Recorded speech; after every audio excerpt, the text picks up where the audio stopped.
Tito, and good evening, everyone. Welcome to the annual 2026 Know Your Worth Art, Essay, and Spoken Word Competition, an event in recognition of Teen Dating Violence Awareness Month. This event is brought to you by the Northern Marianas Coalition Against Domestic and Sexual Violence, together with the Teen Dating Violence Awareness Month Planning Committee. My name is Azriel Fatilofa, and I am a co-op intern at the Coalition. These are my fellow interns. Hi everyone, my name is Mimi Takahashi. And my name is Mariana Angeles, and we will be your MCs for tonight's event. On behalf of the Northern Marianas Coalition Against Domestic and Sexual Violence, its staff and board, we welcome you all and thank you for joining us tonight as we raise awareness on this very important issue of teen dating violence that is affecting our youth population.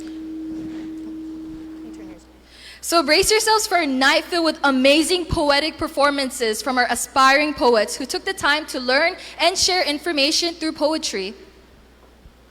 We are delighted to welcome the talented young artists, writers, and poets who took part in our Know Your Worth competition. Your creativity and passion are truly commendable.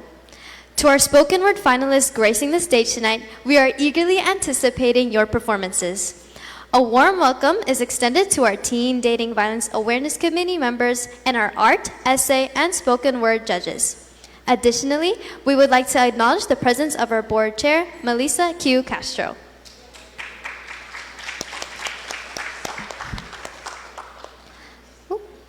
The Northern Marianas Coalition Against Domestic and Sexual Violence, together with its TDVAM Planning Committee, recognizes the importance of highlighting the issues relating to teen dating violence, which is also referred to as dating violence, amongst our youth here in the CNMI. Many in our community have asked, what is teen dating violence? Teen dating violence is a pattern of controlling or violent behaviors that someone uses against a romantic partner, whether current or former boyfriend or girlfriend. The behaviors are acted with the intention to gain power and control over the other partner. Throughout the night, we will share more details on teen dating violence, toxic relationships, red flags in relationships, and other information to help us all to develop healthy relationships. Just a little housekeeping rules. The comfort rooms are located at the back right corner of the Taga Hall. A friendly reminder that this event promotes a safe environment and prohibits drugs, alcohol, vaping, and violence. We ask everyone to be respectful of self and of others. We ask that you do not use camera or cell phone flash for photography during the performances. And finally, please place your cell phone on silent and remain as quiet as possible during each poetry performance. We also ask everyone to please refrain from exiting the Royal Taga Hall whenever someone is performing. If you are between the ages of 13 and 19 and would like a chance to win $100, sign up to our open mic competition at the front entrance table right over there. Guidelines for the open mic competition are available to review, and the open mic competition will be featured after the spoken word competition. Also, we are excited to announce that this year's People's Choice Award will be decided by our audience. Show your support for the 2026 Know Your Worth People's Choice Award by casting your vote. Join us in celebrating the profound impact of spoken word and help us honor your favorite performer tonight. Scan the QR code or visit the link that is displayed on the screen and at your tables, or you can find both conveniently located on the backside of the event program. If you're tuning in live on Facebook, you can also find the link pinned in the chat. Now, we're gearing into the spoken word competition segment of our event. Let us first acknowledge our spoken word judges.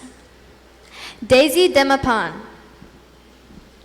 Daisy Demapan is a Chamorro writer, poet, and advocate for social justice. She was the first spoken word poet to represent the CNMI at the International Brave New Voices Poetry Festival with Team Guam in 2010. Since then, she has been published in 3 poetry anthologies with UOG Press and Nua Nua from American Samoa.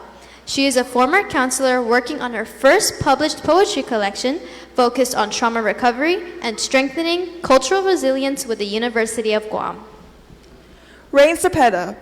Rain Cepeda started her journey with the Northern Marianas Coalition Against Domestic and Sexual Violence as a sophomore at KHS, when she shared her first spoken word piece.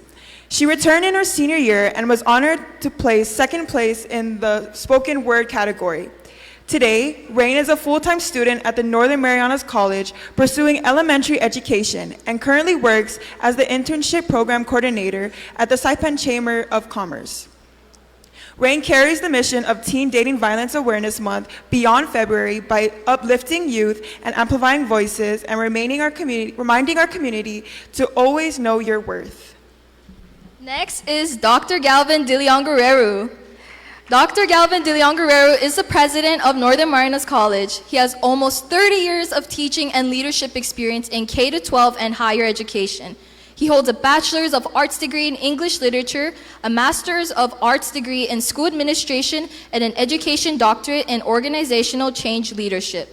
He has also taught English and Social Studies at the secondary and post-secondary levels, has coached speech, debate, and mock trial, and has produced over 50 stage and film productions as a dramatist and filmmaker. Tiana Regis.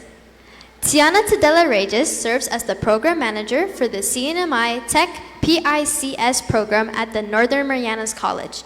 With more than 10 years of experience in marketing, she brings a strong foundation in strategic communication, storytelling, and community engagement.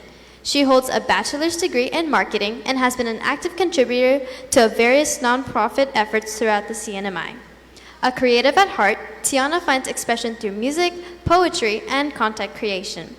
For the past 5 years, she has shared original poetry across social media, using her words to encourage love, healing, and self-worth.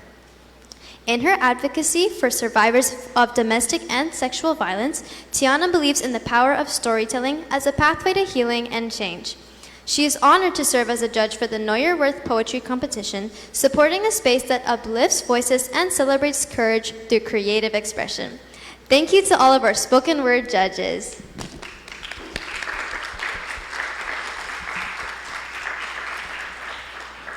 Before we start the show, we wanted to share some facts about dating violence. Not all teen dating relationships start off abusive. Sometimes partners can demonstrate and practice unhealthy relationship behaviors. If we see these signs early on, often called red flags, we should not ignore them because these can eventually escalate into abuse. Some examples of red flags in a relationship include intensity, manipulation, sabotage, guilting, deflecting responsibility, possessiveness, isolation, belittling, escalation, and betrayal. And now, the moment we have all been waiting for, to start off our spoken word poetry performances from the middle school division. Please welcome to the stage our first contestant, Hannah Gabrielle Regis Ramos, from Francesco M. Sablan Middle School, performing their original poem titled The Staircase.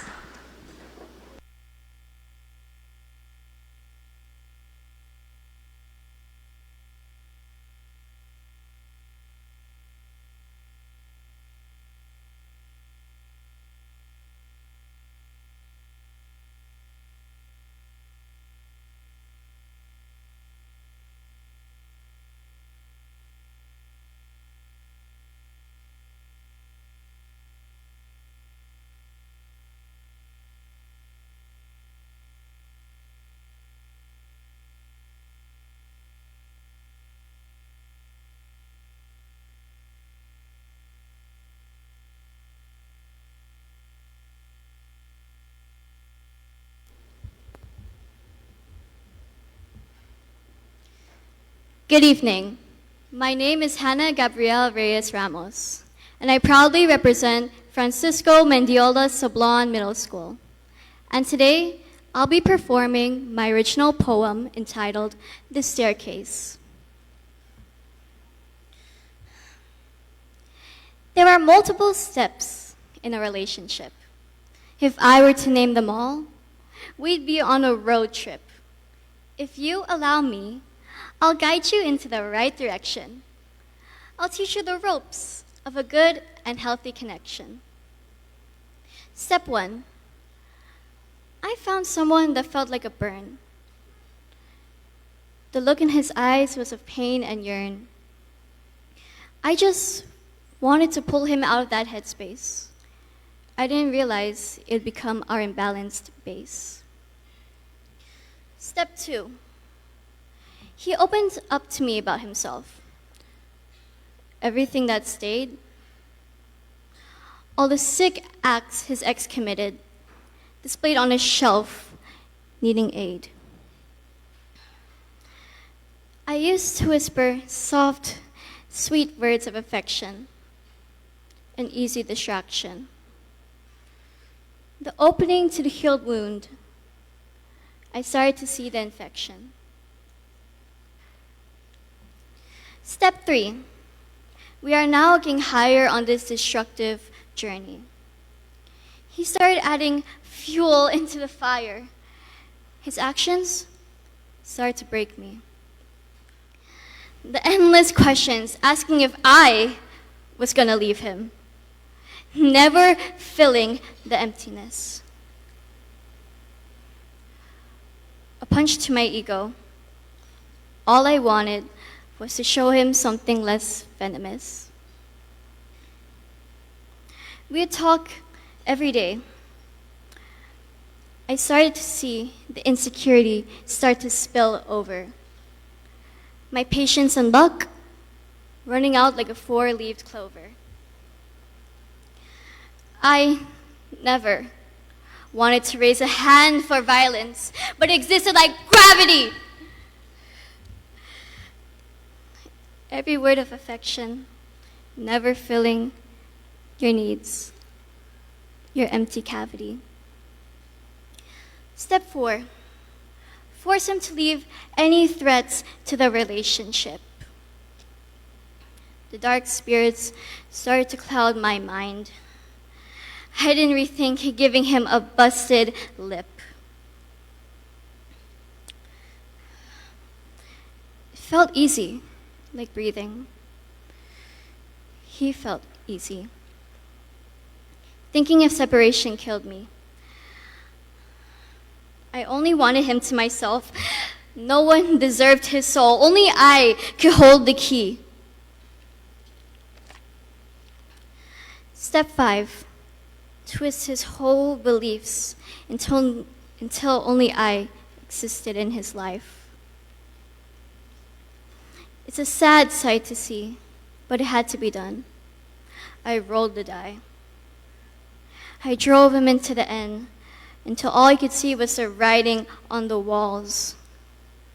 When he begged to be free, I would hurt him until all he could do was crawl. When he tried to stop me and beg for help, I deceived him like a serpent, biting every soul and limb on him.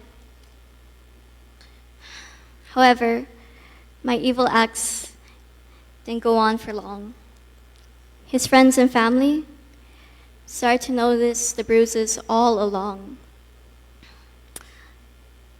I cried every night, not because it hurt, but because he started to know his worth. Each and every one of you have that spark. I was just a fool for trying to kill his art. I couldn't stand still, waiting for him to say the evil, demonic word. I was fighting a losing fight. I know it, and it made my stomach curl. He approached me during school, asking me to let him go. I couldn't handle it. I lashed out on him, and I choked him until he lost his glow. When I saw his eyes go distant, it made me realize my mistakes. It couldn't end this way, not when I realized the stakes. I let him go, begging him not to end it this way. He got up and left me astray. All I did was out of fear of losing my everything. I didn't realize my love would leave him a sting. We've traveled this unsteady staircase. I didn't know I let his hand go in the first place. Thank you.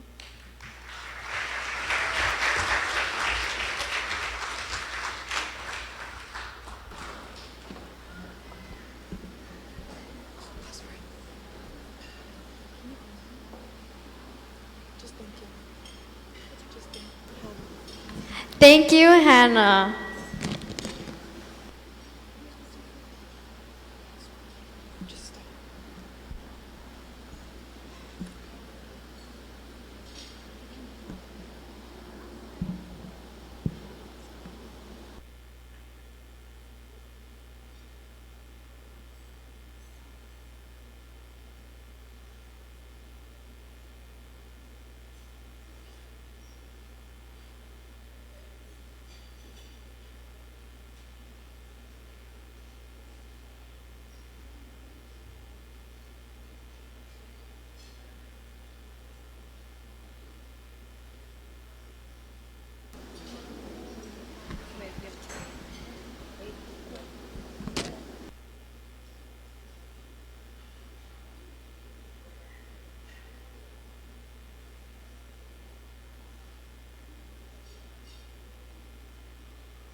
Before we call on our second contestant, allow me to share more about teen dating violence.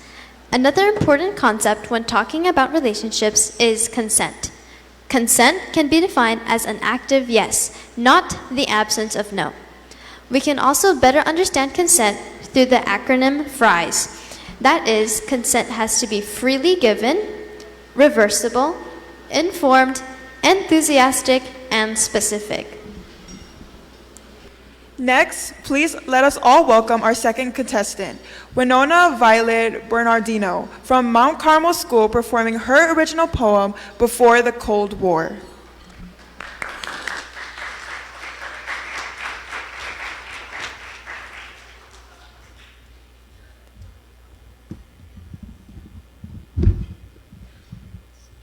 Yes, thank you.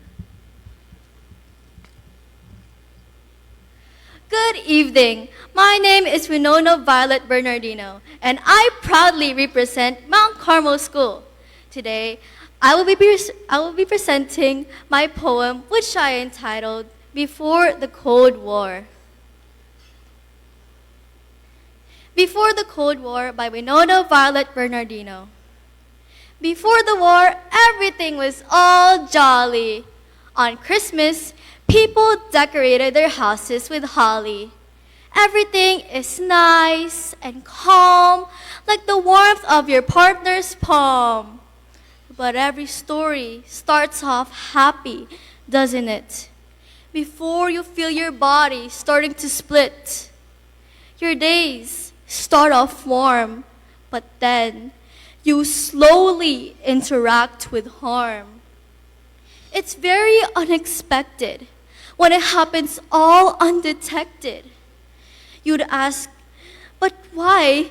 They weren't like this from the start. And that's when you realize that that was their strategic art. Looking at the mirror starts to feel harsh. You feel disgust as you look at the scars. You would ask yourself, what have I ever done to deserve this pain? But if you told someone, they'd think you're insane. you realize that almost everyone's messed up. Was this all ever a setup? You'll never know, but you hope that they'll never come back. You've been just a tool to fill something they once lacked. Sometimes they won't return to inflict more agony, but it makes you aware that they had made you empty. But at one point, they'll return without hesitation. These people really need education. People would start to notice that you've been different. You tried not to talk about it, but they're too persistent. You're being way too silent while the Cold War's progressing. Silence is worse and you are stressing. Is telling someone really that hard? It's like trying to guess what's next by picking a card. But for it to end, you have to at least tell someone. Maybe they'll turn this problem into a pun. Eventually, you tell the person you trust most, your best friend. Maybe this is the answer to make this all end. And you soon realize that you made either the right or the wrong choice. At least it would help stop with the loud ringing noise. If you made the wrong choice, you'd probably be humiliated. You'd be treated like food that's long been dated. You just curl up into a ball and weep while your tears fall into the pillow to seep. But if you made the right choice, this all ends. They'll protect you like their favorite fashion trend. You don't have to lie on the floor broken and bleeding starting from now on. Then you realize that the cold from the war disappears at dawn. Before the Cold War by Winona Violet Bernardino. Thank you.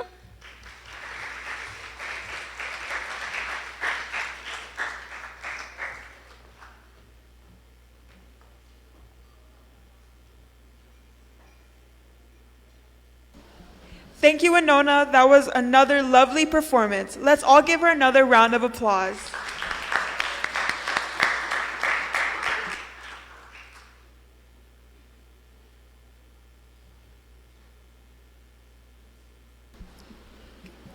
While our next contestant is getting ready, did you know that in a healthy relationship, both partners are able to set and define boundaries?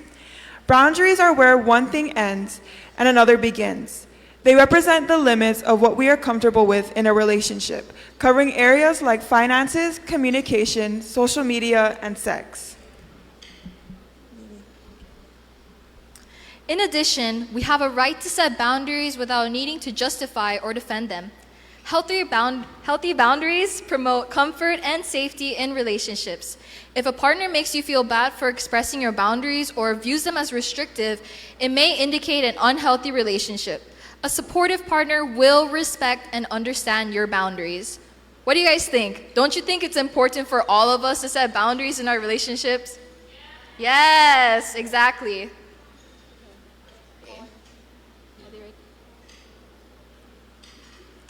Are we good? They're good, right?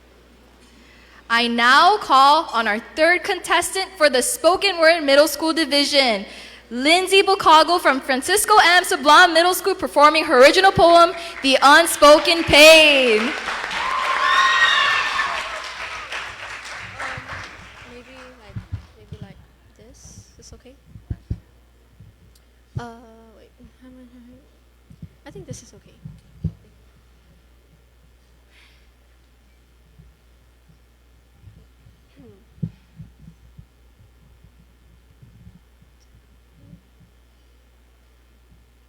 Good evening, everyone.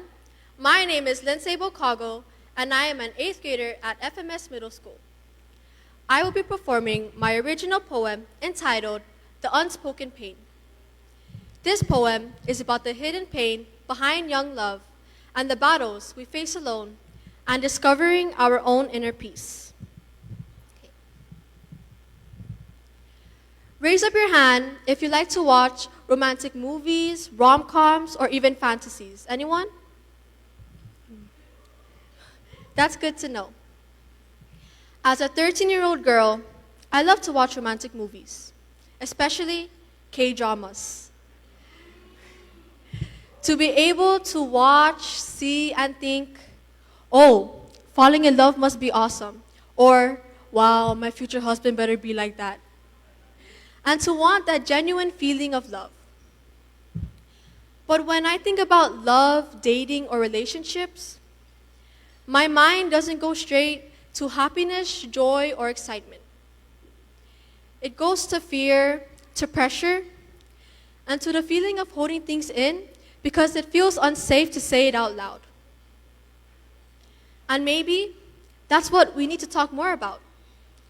Not just love in movies, but love in real life.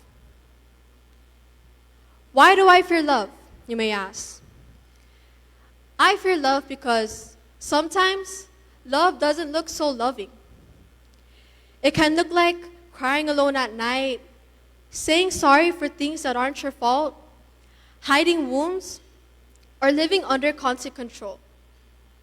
Sometimes love hurts. It can hide in control, manipulation, hurtful words, to where it leaves you to question yourself. Inside, it feels like I don't have the right to speak up about it. Like my experience or pain is too small to matter. Because people tell me, it's just puppy love, or it's not that serious, you don't know anything, you're too young. Or even worse, you're overreacting. But it is serious to me. They don't see the pain, the thoughts, or the past that I had to fight through on my own. Yes, there were nights where I wondered, what did I do wrong to be treated like this by someone who I've loved with all my heart? Was I not enough? Am I too ugly?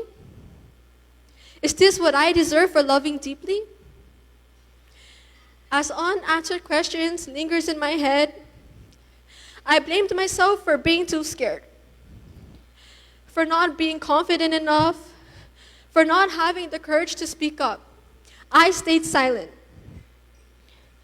because it hurt knowing that there was no one to turn to. Like the only solution was to run away. The worst part was to watch them move on and thrive in life while I'm still here stuck and trying to figure out what went wrong. Trying to forget the nights that broke me apart. I was keeping it together, holding everything in, because I was terrified that I'd say the wrong thing, that you'd lay your hands on me, that I'd lose you. But even when I gave you everything, you left doubts in my thoughts, marks on my skin, and questions in my heart that I didn't know how to answer. You left me questioning my worth, wondering if love was supposed to feel this painful. But now, I understand. Love should never hurt like this. It should never silence you, never leave bruises, have someone control you, lead you to question your value, or make you afraid to speak. I'm still learning how to love myself fully, how to let my heart love without fear. I'm still learning that it's okay to set boundaries and to accept the love that I know I deserve. I deserve to be heard. I deserve to be loved for who I am. I deserve to believe that I am enough. Thank you.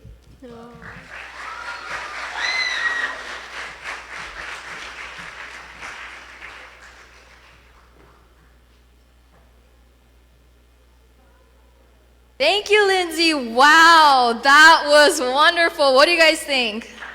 Yeah. Before we introduce our next middle school contestant, let's take a moment to talk about social media, technology, and dating violence.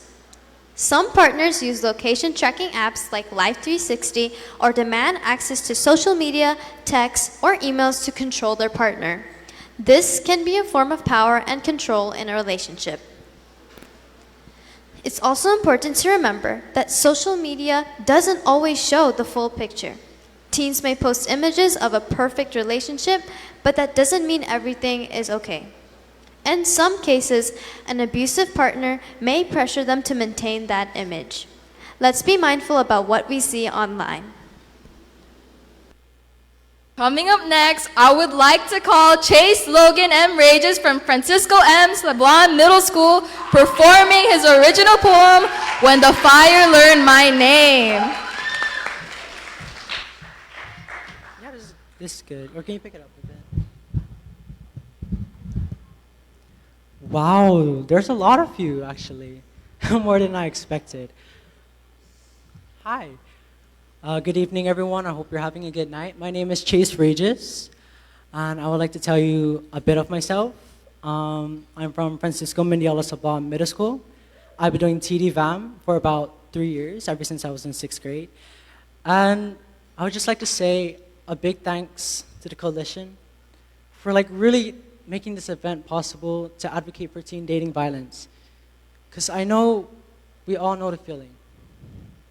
So my poem is When the Fire Learned My Name. Thank you, and I'll start now.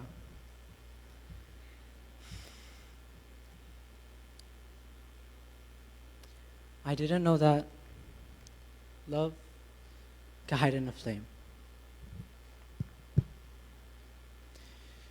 Could whisper soft and never feel the same. They said that warmth was proof that I was scared.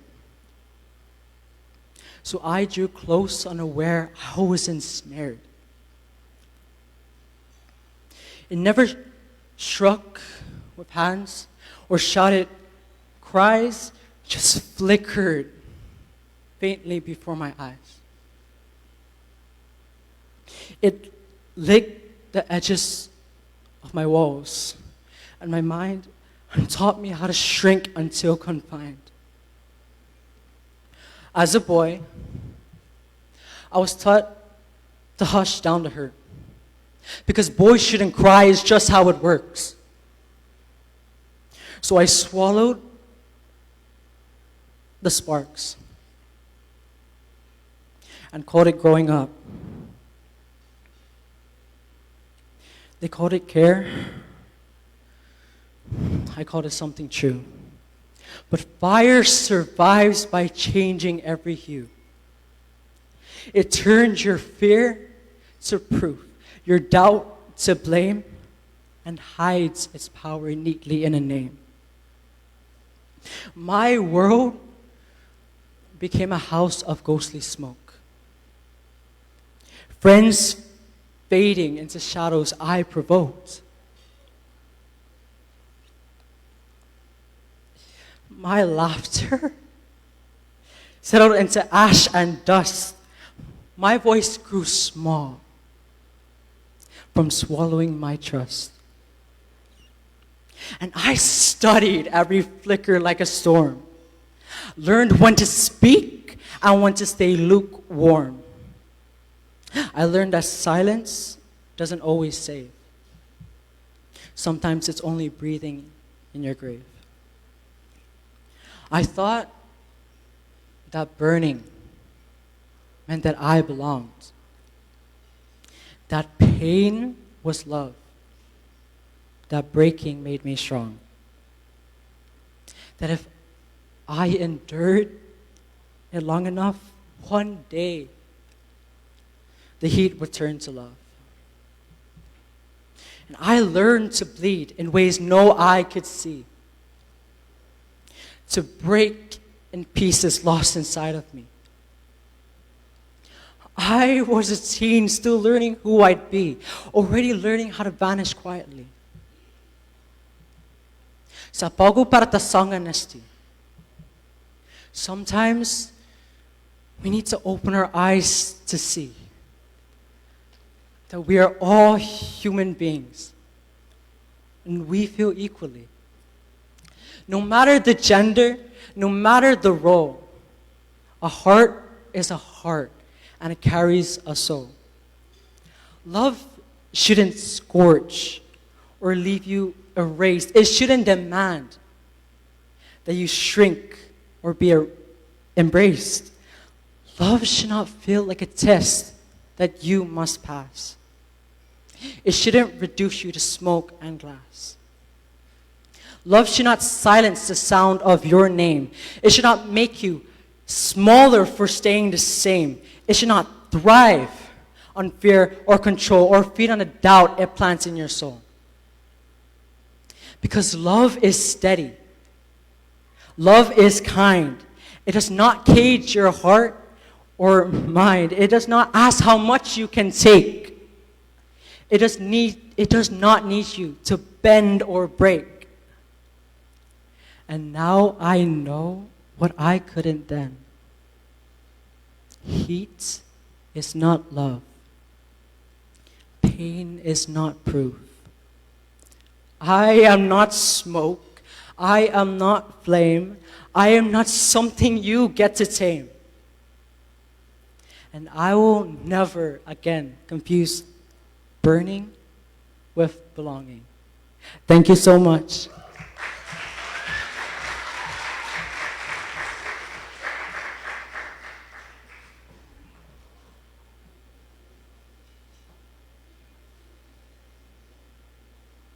Thank you, Chase, for that wonderful performance. Let's give him another round of applause. Woo!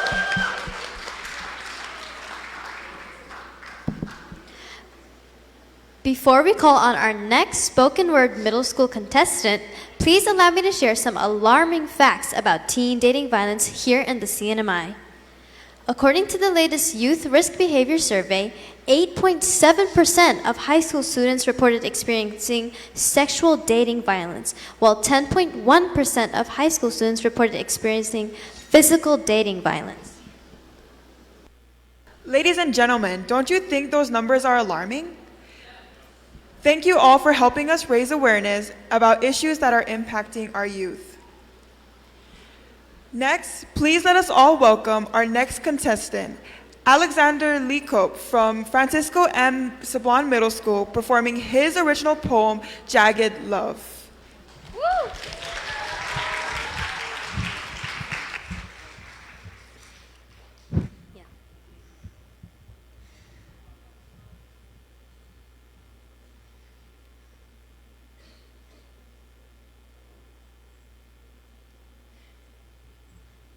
Audience, judges, are you ready?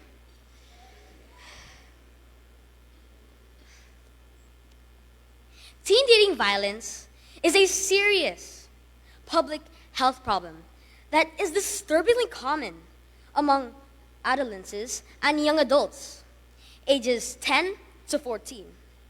In fact, it is by far the most prevalent type of youth violence. And it impacts our nation's youth, regardless of gender, race, socioeconomic class, or sexual orientation. Approximately 1/3 teens in the US is a victim of teen dating violence, which involves physical, sexual, emotional, or verbal abuse from a dating partner. Stalking is also a common type of teen dating violence and is often committed by intimate partners or acquaintances. Speak up. You're not alone in this journey. Good evening, everyone. My name is Alexander Luis David Leacope, and I will be proudly representing Francisco M. Sablon Middle School. Today, I'll be reciting my original poem entitled, Jagged Love. I loved her, adored her, and believed her every day. That her love was real. Hence, I valued and cherished it like a precious jewel. I kept that jewel safe by keeping it in my heart. The truth burrowed in the lies that I trusted. But soon came the sharp, irritating pain. Her words were once soft and caring. Her touch was once comforting and meaningful. But now, her words were stinging and loud. Her touch was wounding and made me feel trapped. Every day, I felt more and more drowned in this fake, pretentious love. She used to teach me how to do self-care and prioritize things. Not to waste time, because time is ticking. She loved and cared for me and for the people that I really loved. All of a sudden, something happened. I grew bruises and cuts that might never heal. The jewel in my heart became razor sharp and killed me slowly. It was no longer the precious gem I remembered. I experienced the cold, long storm of violence and abuse. A storm no person should ever endure. Her voice screamed loud, just like the thunder. Her tantrums drove me insane to the point that I wanted to vanish from this world. Abuse! I thought about the lies, the torture, what she had done to me. Abuse! I looked at the bruises and cuts covering me like reminders of battles I never wanted to fight. For what? I pushed through the chains. Abuse. The chains made of lies and love that were never there. But at last, I realized that I did not need her anymore in my life. Finally, I am free of the cramped, rusty cage of violence and abuse. I can now breathe and go on with my life. Thank you.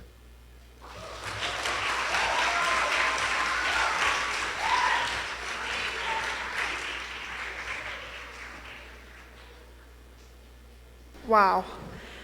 Thank you, Alexander. That was a fantastic performance. Can we just give him another round of applause?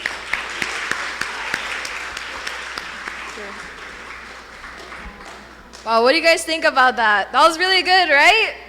Yeah. I like it, Picasso. Wait, they're not done yet.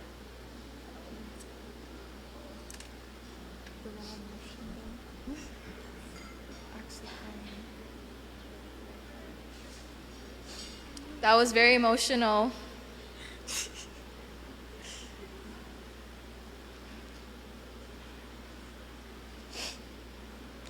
All right, and now for our next contestant, I would like to call on Ivan Laxon from Francisco M. Sablan Middle School performing his original poem titled Blinded by the Lights. Woo! Give it up.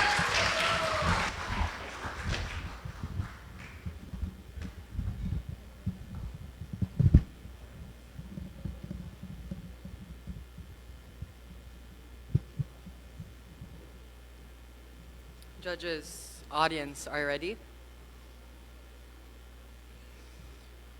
Teen dating violence. also known as adolescents' relationship abuse, or the ARA, can be defined as violence and or abuse among two adolescents ages 10 to 24 in current, past, or potential romantic relationships, including physical, verbal, emotional, sexual, economic, technological, and stalking. There is an imbalance of power and pattern of coercion over time. Adolescents and adults are often unaware how regularly dating violence occurs. In a nationwide survey, 9.8% of high school students report being hit, slapped, or physically hurt on purpose by their boyfriend or girlfriend in the 12 months prior to the survey. Don't be afraid. Report and be involved. My name is Ivan Laxon. I'm an 8th grader, proudly representing Francisco M. Sablon Middle School.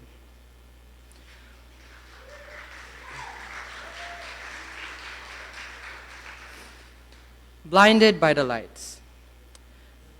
Like a lighthouse, I kept steering closer to you, as if you were the only light left. Realizing that real life houses never demand you to drown to prove your loyalty.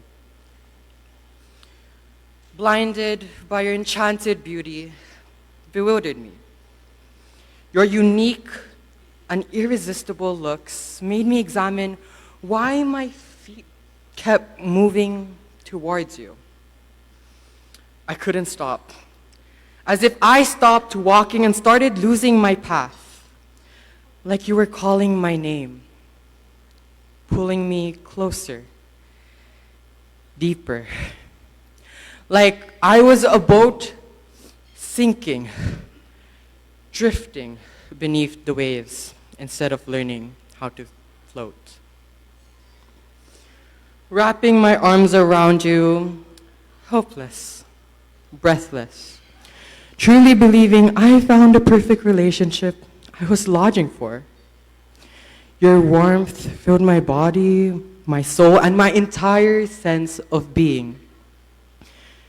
Your passion felt like purpose. Your eyes felt like home. But love bombing feels like love until it doesn't. Until the waves stop sounding like comfort and more like a warning. Until affection you clung to starts tightening into a leash. Thread by thread, every I love you, every I miss you, woven together. You don't feel it tightening. Not until you realize it's already wrapped around you. Quiet whispers, soft as your promises, it tightens, inch by inch. So slowly, I mistook the pressure for closeness, for passion, and for comfort. And by the time I noticed, I was already gasping for air, wondering when did love started to feel like drowning. She already had me. She had me wrapped around her fingers like some puppet she can toy around with, or some pet that she owned. How did I fall for her conduct?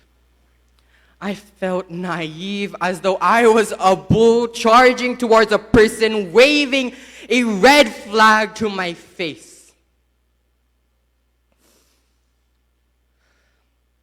Daring me to run faster, to lose control, and to break myself through impact. And that's when the stage lights snapped on. Harsh, merciless, refusing everything I did not want to see. With the crowd roaring for a show I never agreed to perform. In the ring of fire, flames circling around me like a spotlight made of heat and hunger. I was no longer in the center of the stage. I was cornered, trapped like a lion winning its prey, eating away at the edges I once was. She tore me slowly, not with claws, but with silence. With complete, absolute control, piece by piece, she devoured me, the last parts of me. That still believed in safety, in softness, and in true love, until there was nothing left. The last fragments of myself slipped away from her teeth as I felt my last breath tremble. Thin, fragile, and fading, only a whisper of the person I used to be. It left my body, vanished from me like a secret swallowed in the dark, without a sound, without anyone noticing that something inside me died. Long before my body could touch the ground. That's the tragedy no one warns you about. How an abuser can silence your last breath until it's too late. All in the shadow of someone who never needed force to completely destroy you.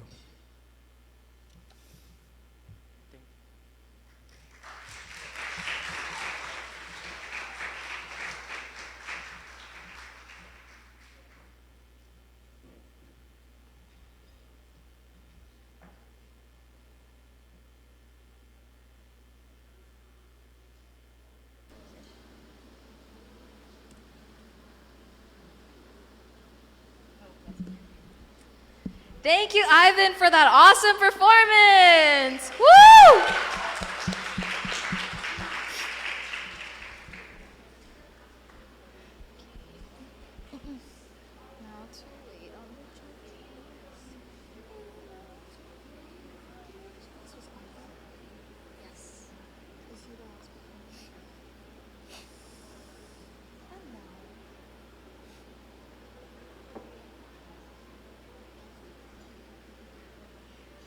Okay, who's ready for our final performer for the middle school spoken word division?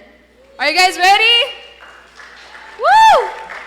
Okay, our final middle school spoken word performer is Maria Wong Jin from Tinian Middle School to perform her original poem, The Endless Blue.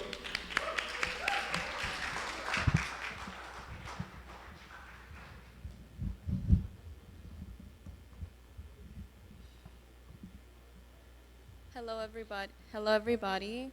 As you know, my name is Maria Jin, and I'm here to proudly represent Tinian Middle School. The title of my poem is The Endless Blue, and I will start shortly.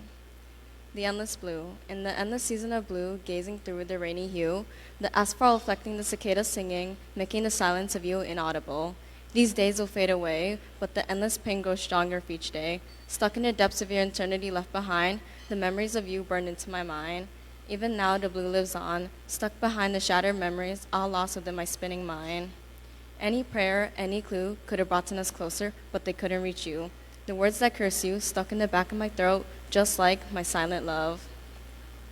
We'll meet again, right? An unspoken voice.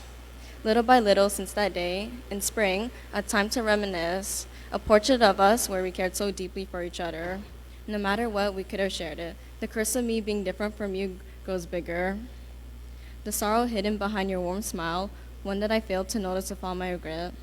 To you, a red spider lily shaped from the root, a soft, calming melody playing from a flute. Like starbits shining in an infinitely expanding galaxy, spilling through behind the gaps between my fingers, it's time I say goodbye to the memories of you behind my eyes. Thank you.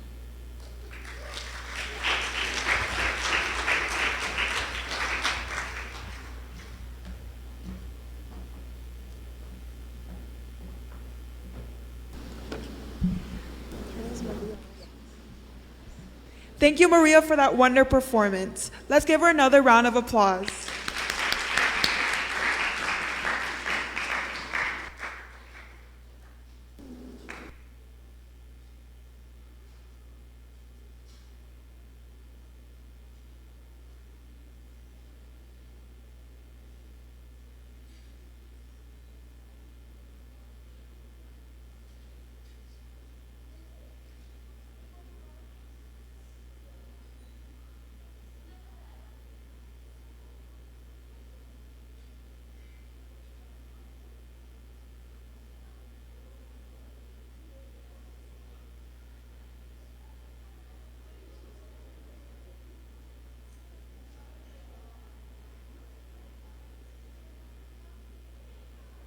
What an amazing set of performances so far! As all of the scores so far are being calculated, we have several special performances tonight. Our first special performance is by Jaden Pasha.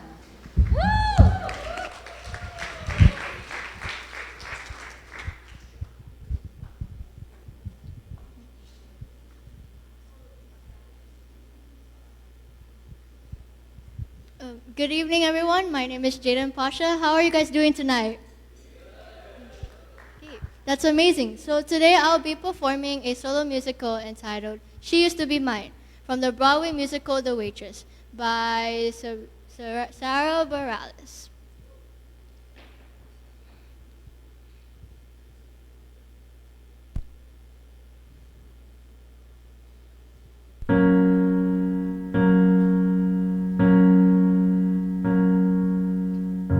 It's not simple to say that most days I don't recognize me, that these shoes and this apron, that place and its patrons have taken more than I gave them.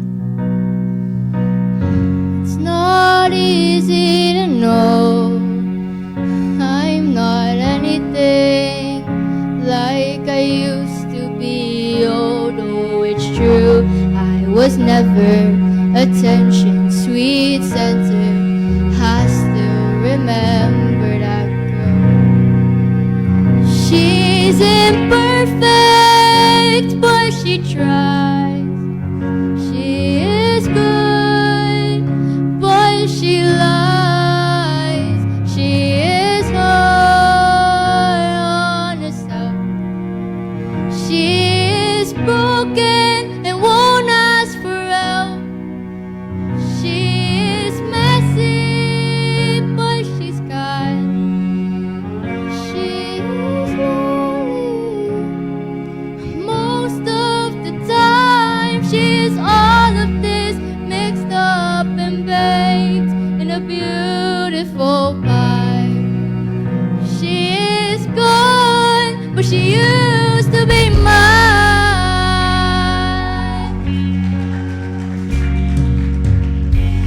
And it's not what I asked for.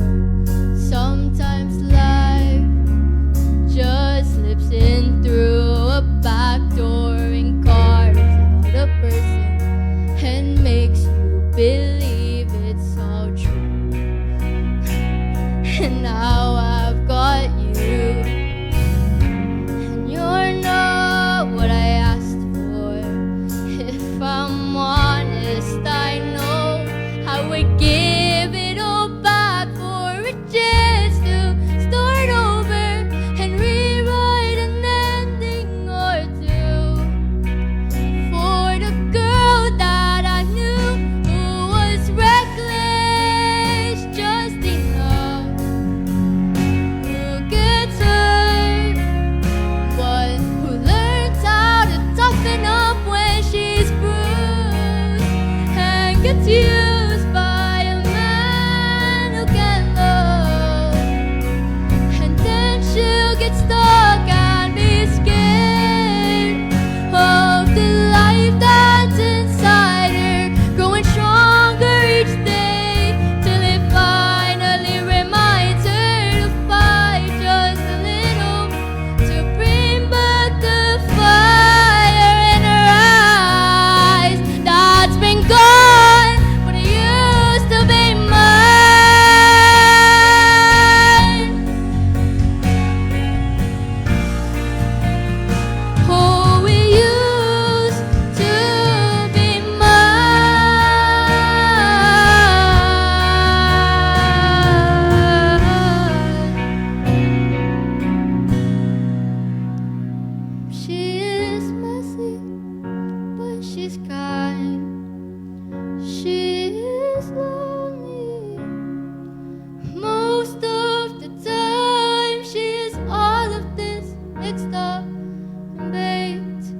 a beautiful pie.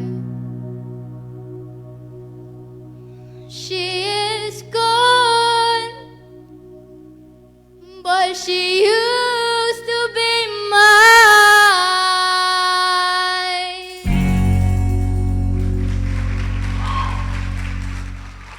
Thank you.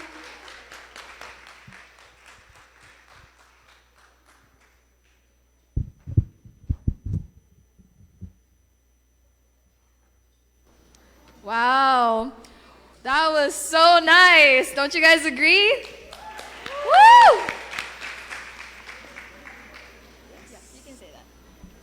Wow, what a powerful performance. Let's give Jaden another round of applause.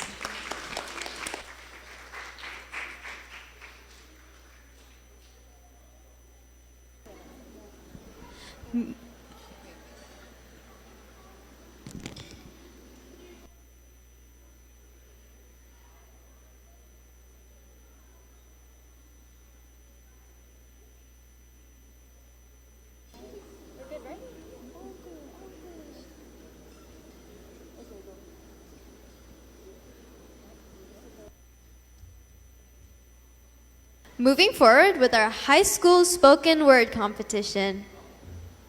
Our first performer is TJ Sablon from Marianas High School, performing his original poem titled, I Chose Myself.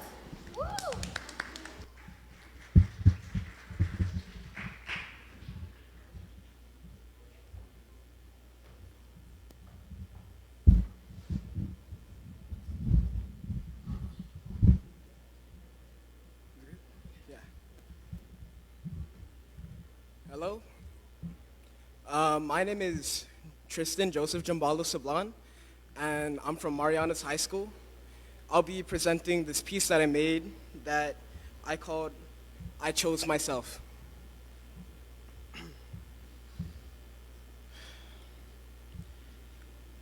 Young and learning, impressionable and brash, questioning and searching for the answers that they do not have. I'm set to a standard. Who's my solace when I am lost? I force down my worries, and I forget about the cost. I forget who I might be hurting. I don't take accountability. Your impositions aren't a remedy.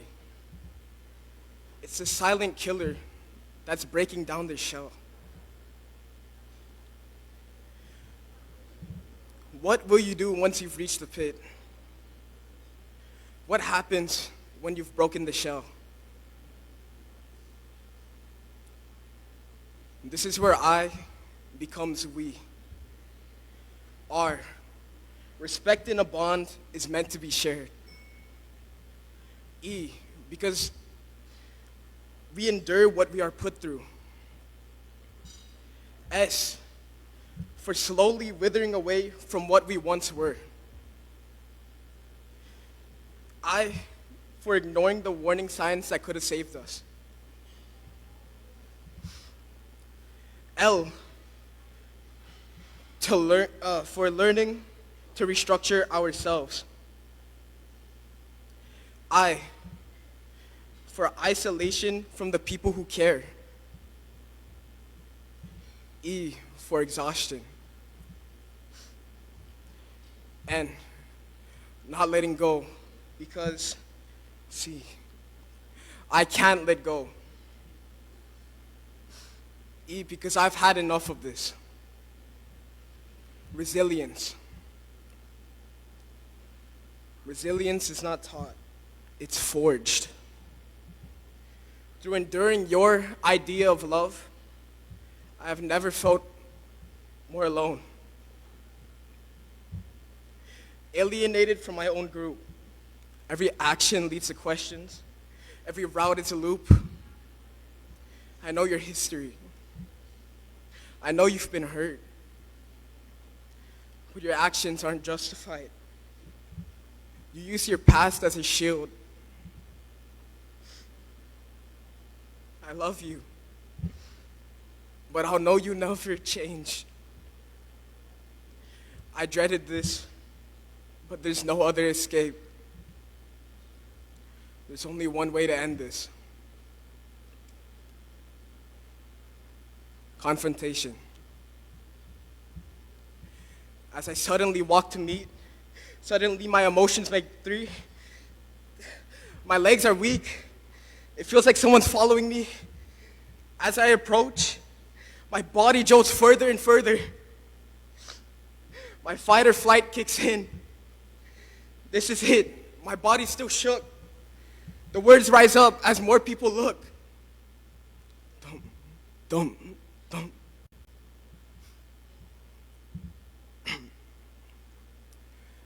I want to break up. I want to break up.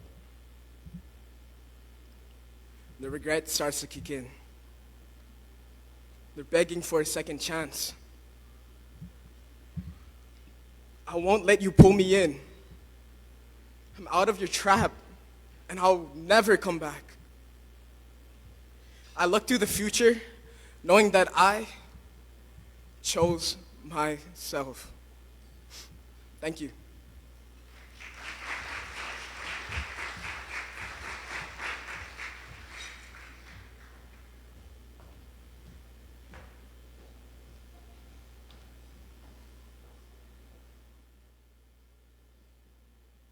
Thank you, TJ, for that wonderful poem.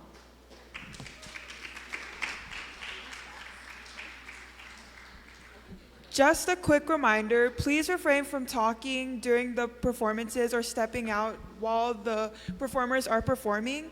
And a reminder that the comfort rooms are in the back of the Taga Hall. And please silence your phones and no photo taking. Now, I hope you guys were all listening to the facts because we'll be moving into a little trivia. Woo!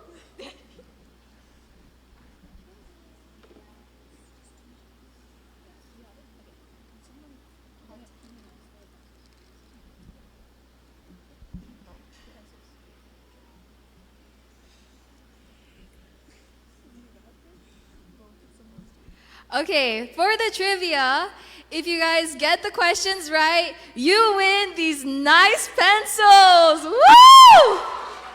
Who's ready? Who's ready? Woo! So my fellow interns will be going around, passing the mic, and I will be answering the questions. So we'll start off easy. What does the acronym NMCA DSV stand for? I think I saw the one in the back raise her hand first. Please state your name and answer the question.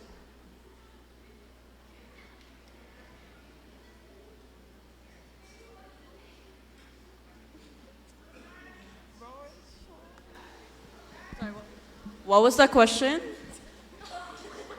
Oh, we need to open our ears. What does the acronym NMCA DSV stand for? It stands for Northern Marianas Coalition Against Domestic and Sexual Violence. That is correct! She gets a pencil! Okay. Next question. The coalition uses the acronym FRIES to explain consent. What does each letter in the acronym stand for?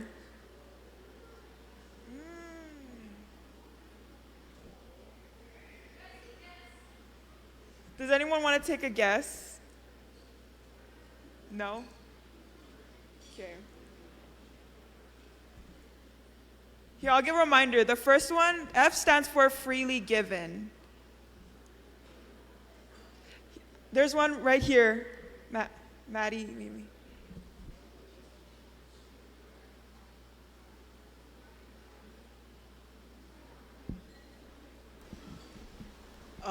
Freely given, reversible, informed,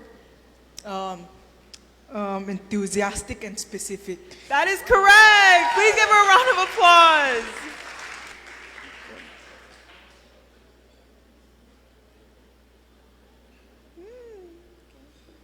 Okay.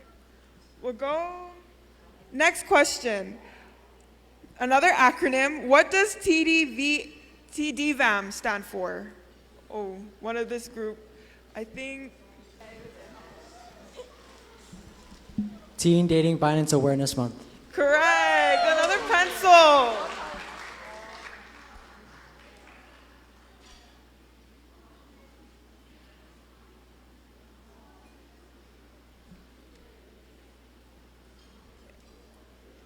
Thank you all for participating in this trivia, and congratulations to the ones who won a high quality pencil. No?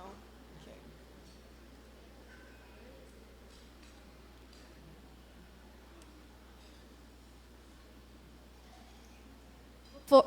Before I call on our next performer, are you guys ready for more mind-blowing facts on teen dating violence?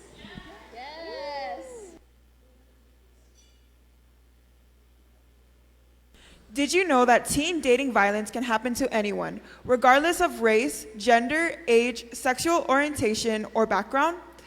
That's why it's important to recognize the signs of unhealthy relationships early. If someone you know is in an unhealthy relationship, we can help by starting a conversation in a calm and supportive way.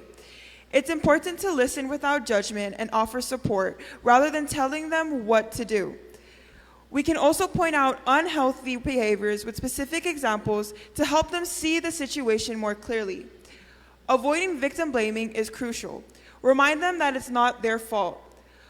While we should respect their choices, we can still provide helpful resources like the Care Victim Hotline. Most importantly, we should keep the door open for future conversations. Even if they're not ready to accept help now, they may reach out when they are. There is more information we can give to you all, but before that, let's all welcome our next performer to the stage. Alexander Javier from Saipan Southern High School, performing his original poem titled Where Words Stopped Being Home.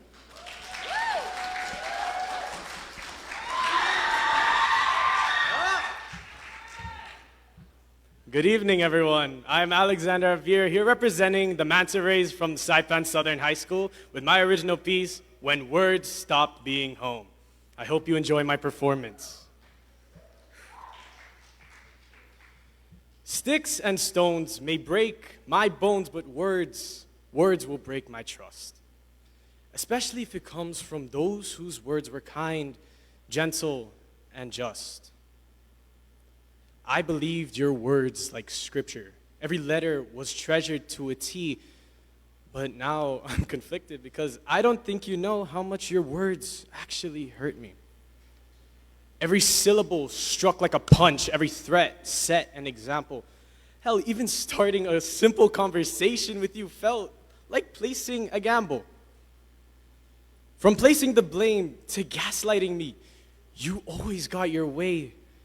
But I only let that happen because I wanted you to stay. I look at you and wonder if you're truly still mine because I saw you as pure, kind, mature, and divine, but now your words turn sour, your demeanor freezing cold with every breath, as cold as ice. I could no longer call you my home.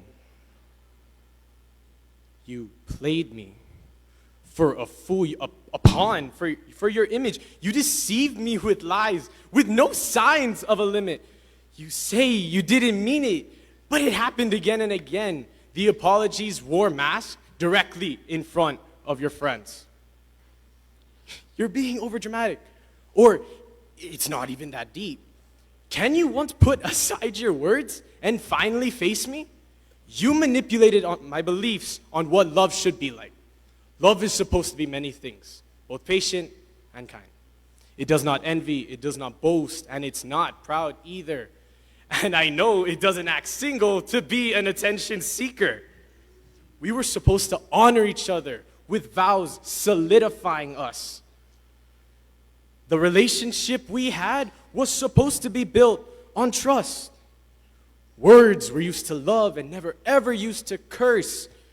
It's meant to make every situation for the better, never ever for the worse. But your declarations felt like knives stabbing me in the back. with your grip tightening with every verbal attack. You shouldn't hang out with them. I'm the only one you need. You expected me to follow your orders like some type of creed.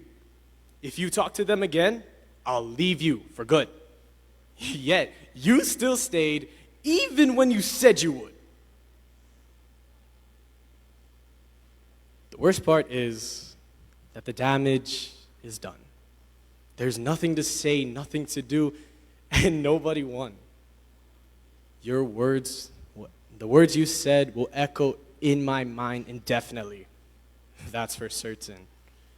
But I'm really glad that I'm no longer your burden. Now I feel more free and no longer shackled by your words. Instead, I am now grown, matured, and I know my worth. Thank you so much.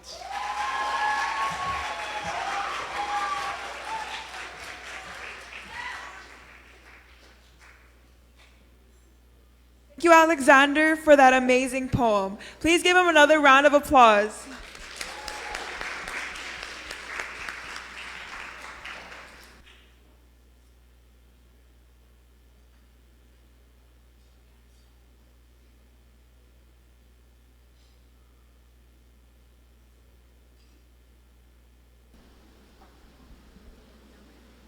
Who's ready for more performances? Woo! Okay, and for our next performance, let's welcome to the stage Ray Amanda Cervantes from Marianas High School performing her original poem titled Prevention.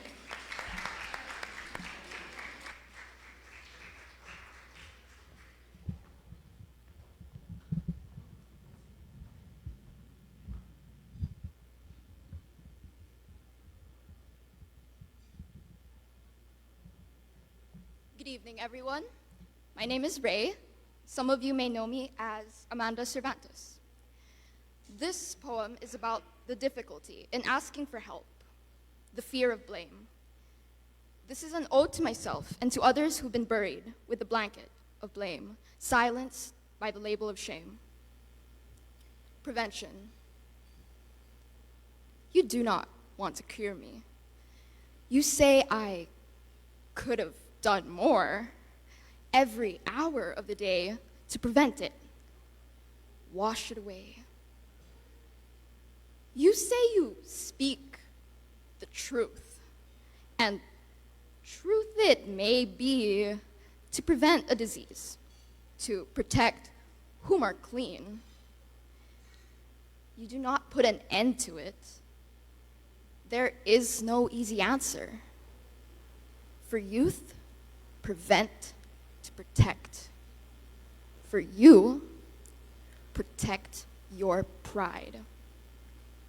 Those of whom have slipped through the cracks of city gutters, they glisten of shame with hands outreached. Through the manhole, they may speak. Us who've fallen through torment, we cry, a dying echo for aid. Us who've been told, repent. Still, no peace beyond a grave. For those of us unclean, how we wash away every inch from your life, your family, they echo, prevent, prevent, prevent. And you wonder what you prevent. Caught in mass delusion, a cause ensnared in isolation. Your silent retribution heaven sent. But you listen, not to the voice. You listen not to those unclean. You hear the noise in every manhole. You are afraid of me. You do not want to cure me. A cure is not what I need. Yet we are ridden with disease, according to your decree. We've been held so tight by the manacles of affection, promises of love, mirrors of no reflection.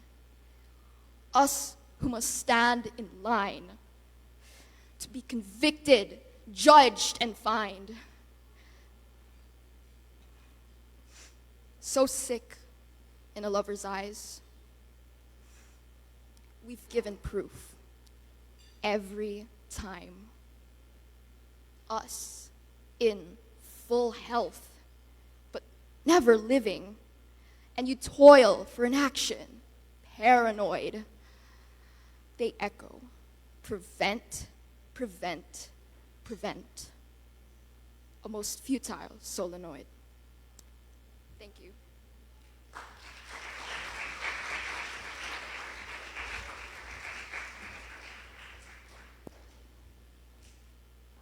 Thank you, Ray, for that amazing performance. Let's give her another round of applause.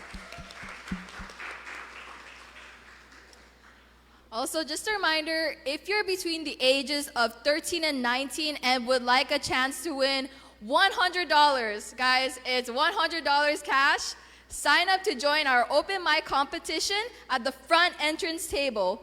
The open mic competition will be featured after the spoken word competition.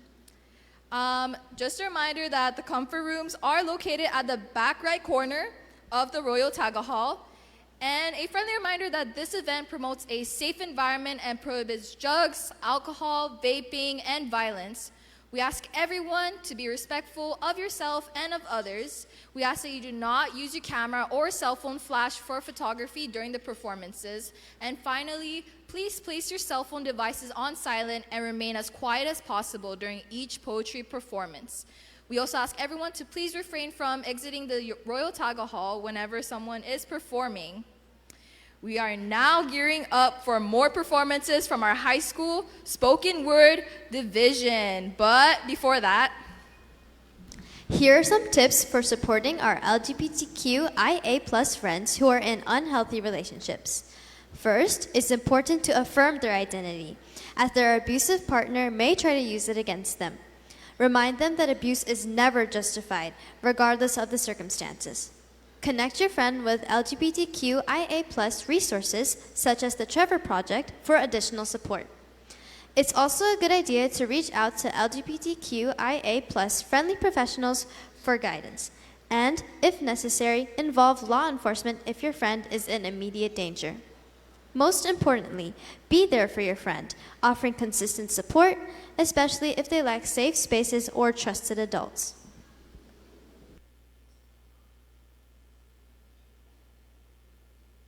okay, now I would like to call up our next performer, Margaret Claveria from Marianas High School, performing her original poem titled, I Lost an Illusion. Let's give it up.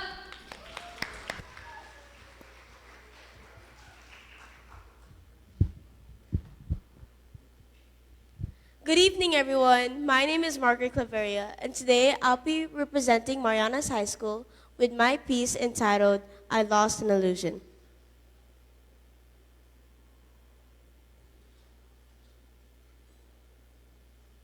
I didn't know if it was really love when I felt the butterflies.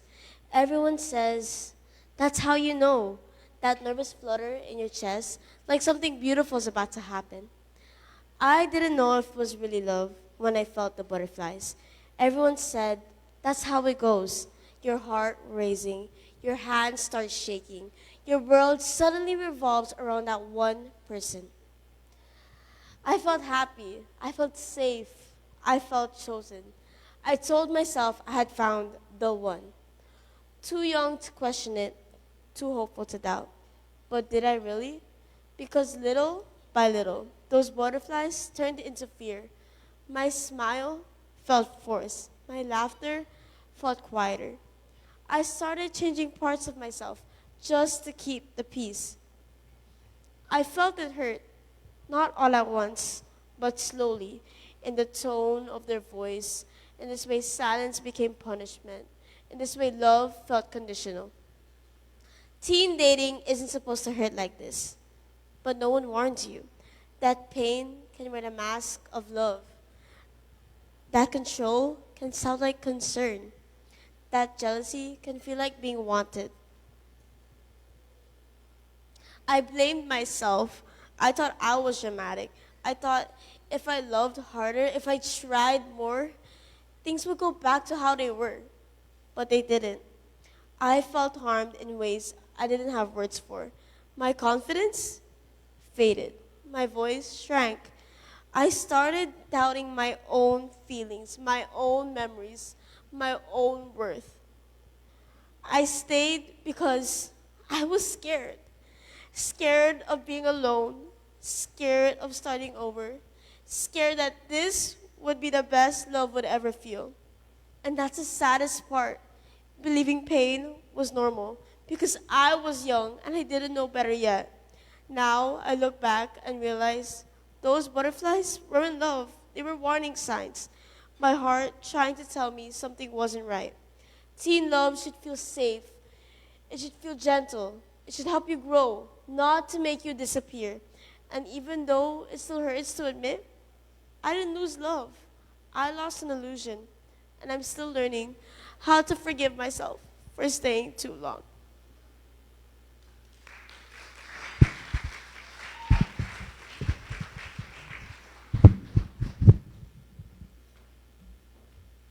Thank you, Margaret, for that wonderful poem. Are you guys enjoying the night so far? Yes, me too. We have so many amazing performers tonight.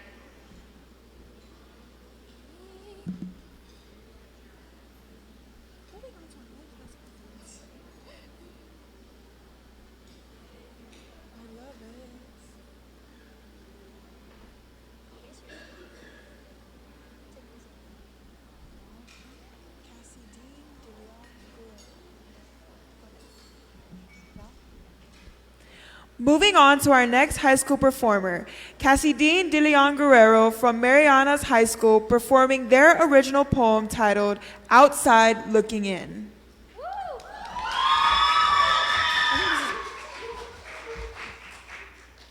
Good evening, everyone. My name is Cassidine De Leon Guerrero, and I'm representing Marianas High School.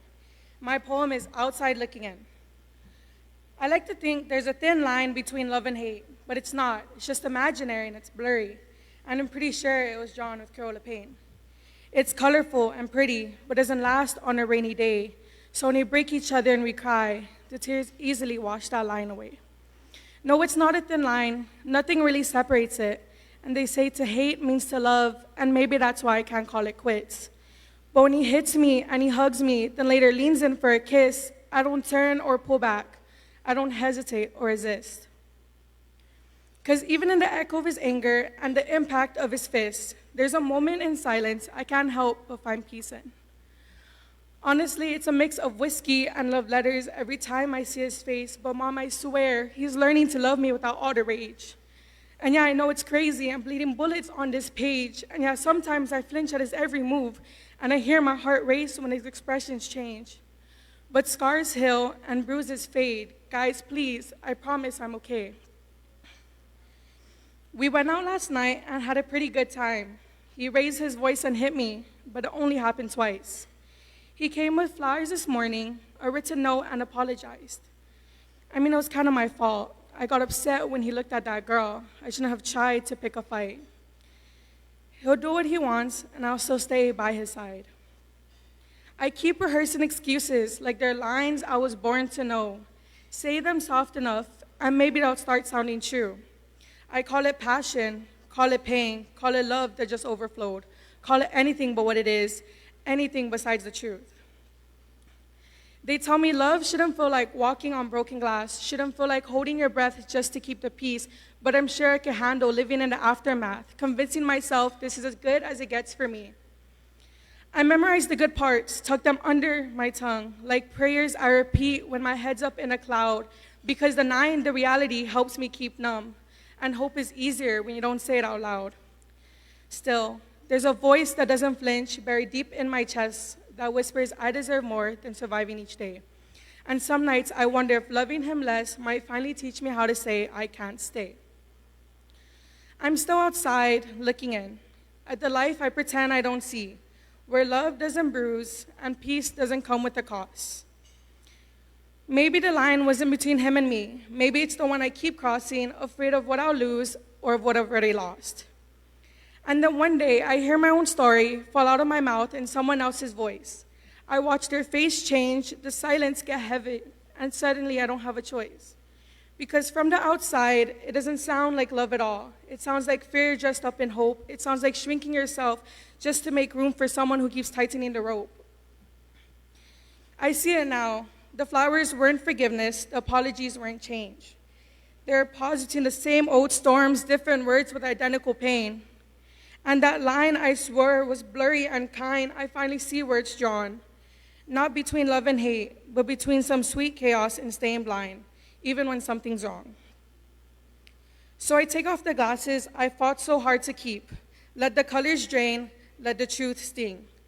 Because from the outside, it was never love looking in. It was me learning I deserve more than this. I deserve the many things you couldn't bring. Thank you.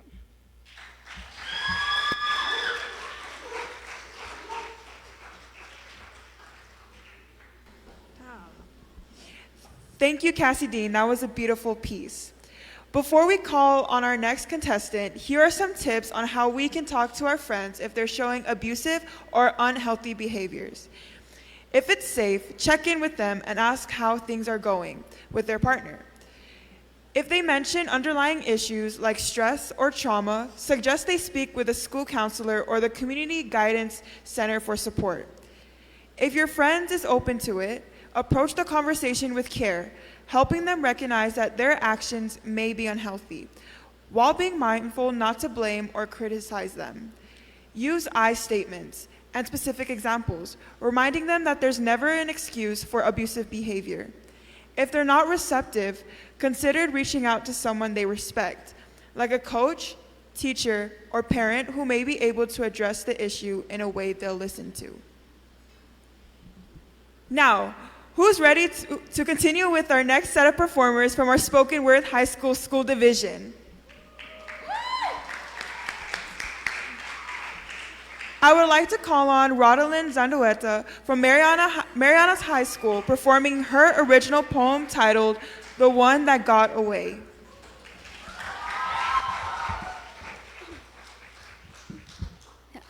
Hello. A little bit lower.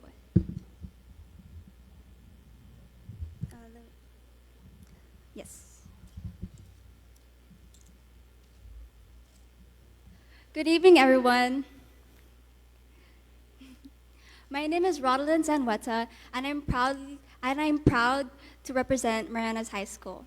Today, I will be performing my original piece, The One That Got Away. I don't want to let you go, but I need you to know. I'm tired.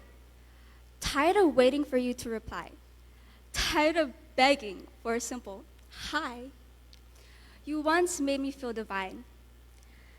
Every word, a spark, a sign. The "no, you're so cute" wars made me laugh, made me believe in something that could last. But that joy only lasted for a while, and I kept chasing your shadows in your smile. I searched for you in crowded halls, whispered your name through endless walls. Did you ever think of me at all?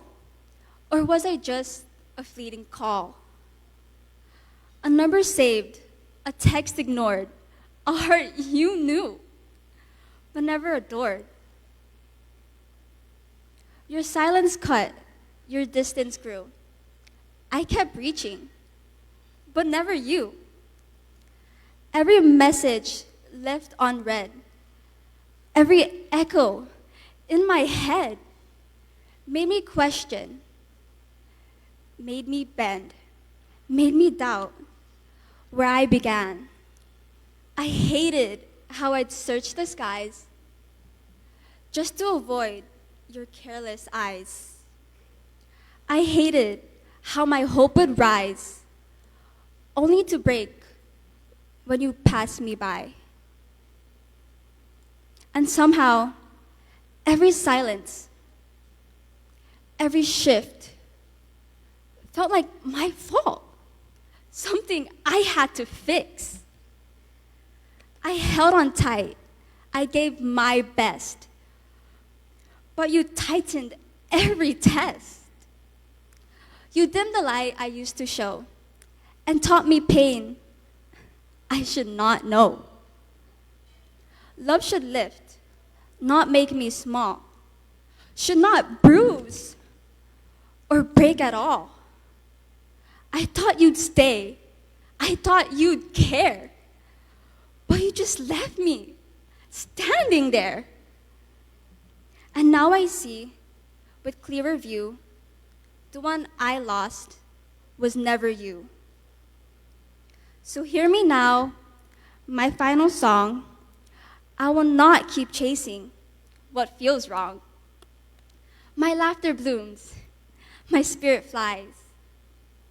I will paint my future in brighter skies. The tears I shed will fade with time. The hurt will turn to strength to rhyme. And when you wondered why I turned, no, it is because my soul has learned. Love is patient, love is kind. Love should not cloud or chain the mind.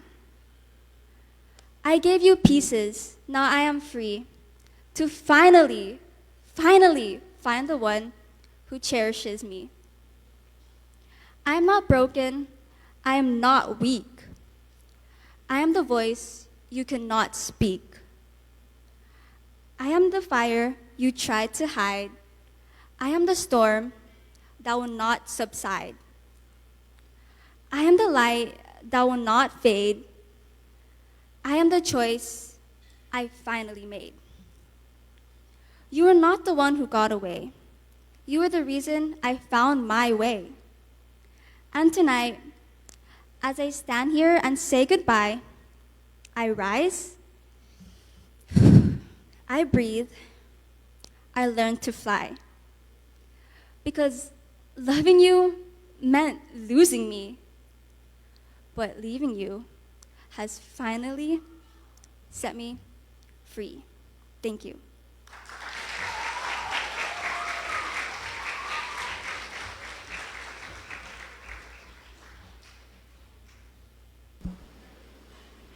Thank you, Rodolin, for that awesome performance. Good luck, judges, because the competition seems really tough tonight. Again, if you're between the ages of 13 and 19 and would like a chance to win $100 in cash, please sign up to join our open mic competition at the front entrance table right over there. Yeah.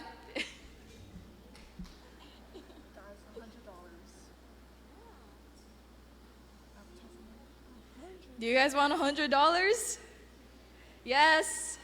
So you should definitely sign up.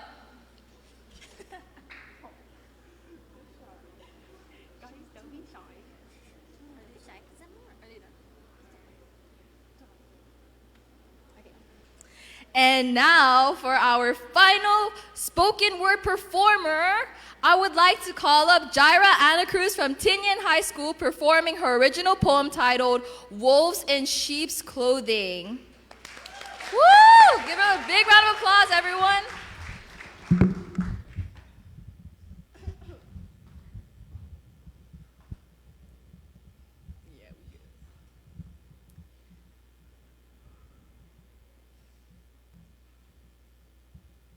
Half a day, everyone. My name is Jaira Anna Cruz. I am representing Tinian High School, performing my original poem entitled Wolves in Sheep's Clothing.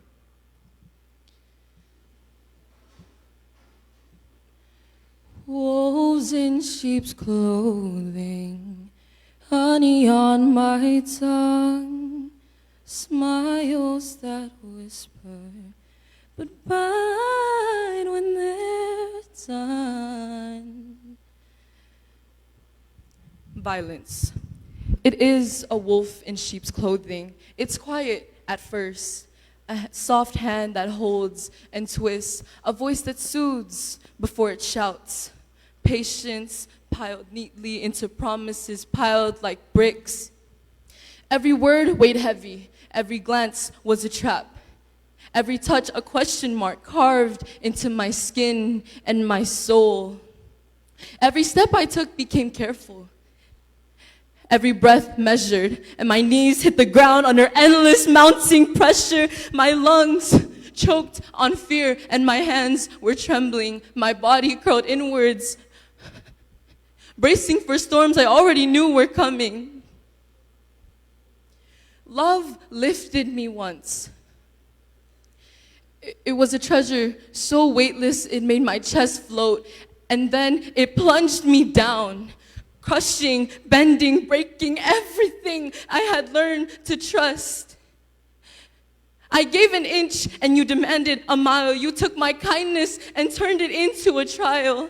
Gaslit me gently, confusing me, convincing me I chose chains I never wanted, tools meant to fool me. Your validation was the sun. Your anger was thunder, and I fed on both while being pulled under.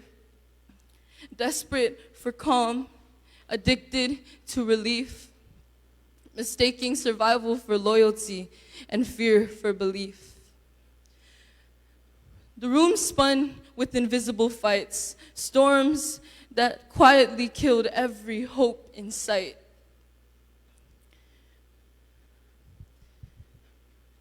Dreams burned low in my chest. The things I loved became dangerous. Your words cut deeper than fists ever could. Manipulation twisting everything I had believed was good. Hands that had once promised protection held me back from the people I loved, claiming no one else would stay, no one else would care. So I shrank, I hid, I cried the pain away. I screamed where no one could hear. I cried where it didn't matter. I trembled, gasped, fell apart, and then shattered. And still, when the storm passed, kindness returned like honey laced with venom. Smiles that were not safe, masks slipping, danger growing heavier in spaces between your words. Love whispered promises that betrayed itself. And my heart fell again and again and again and again. And then morning came and my vision cleared. The danger became crystal with every mask stripped away. I saw the wolf beneath the sheep's coat.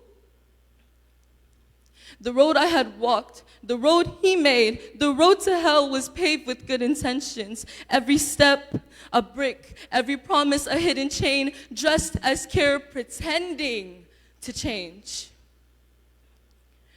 And so I reclaimed my air. I found my voice.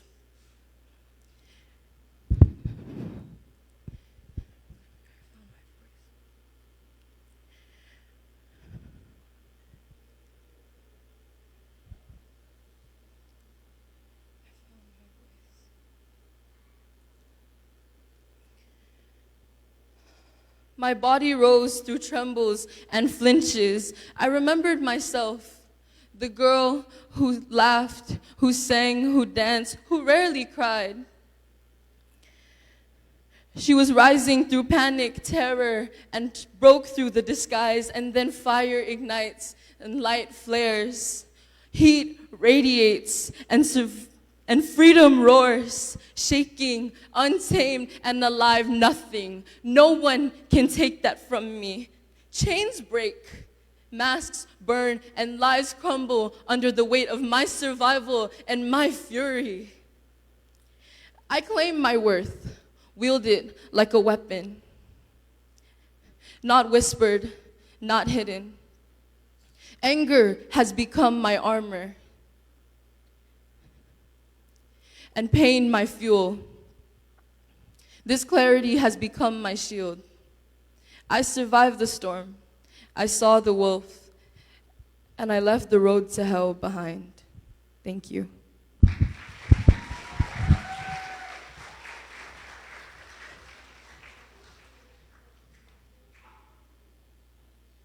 you, Jaira, for that amazing performance. Let's give her another round of applause. Wow, what a way to wrap up all the performances for tonight. Thank you to all our high school spoken word contestants. While our scores for the high school division are being calculated, I'd like to welcome to the stage another set of special performances. Please give it up for the Profound Bandits!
Okay, that was amazing. Do you guys agree?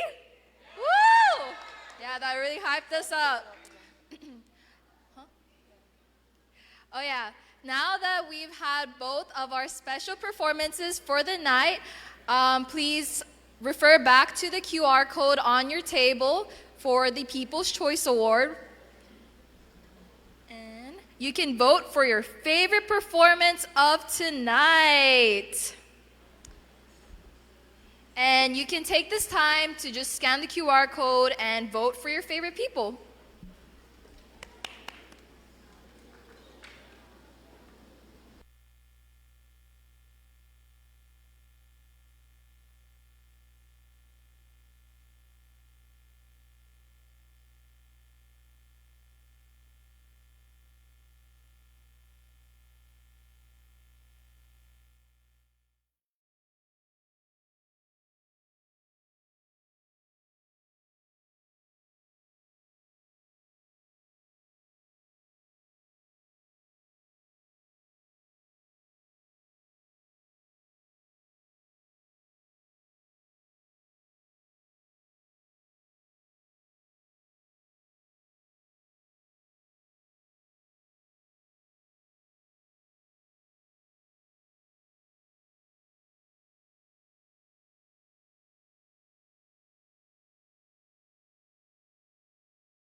You can name one. If you get one right, then you'll get a pencil.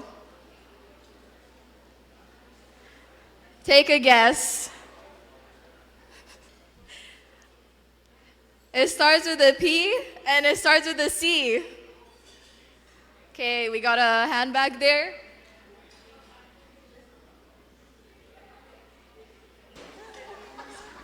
Power and control. Woo! That's correct! How'd you get that right? Are you cheating? Just kidding.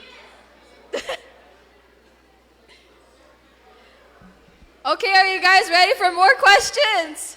Woo! Okay. Who is the Northern Marianas Coalition Against Domestic and Sexual Violence's board chair? If you guys remember. Oh, okay, we got a hand up here. Wait. Say it in the mic. Okay, it's okay. Miss Melissa Castro? That is correct. Woo!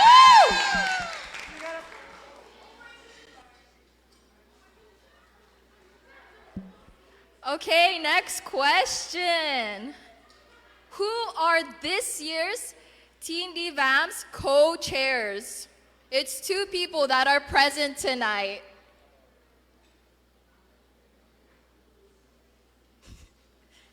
Take a guess. Yeah, they're like working backstage and stuff. Oh, there's a hand up here. Oh, sorry. Okay, wait. First one to do jumping jacks. Okay.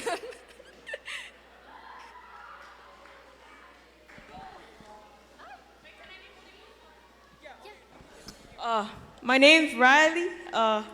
One of the co-chairs is Mr. Philip Santos. That is correct! Can I get a purple one? Yes, get another one. Okay, one more person. Another guess on who the other co-chair is. Anyone? Okay, here's a hint for you guys. It's a female.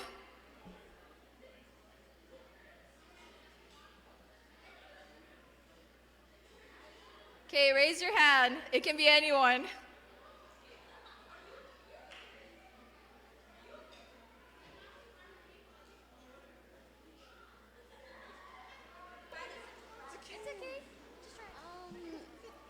Miss Amanda.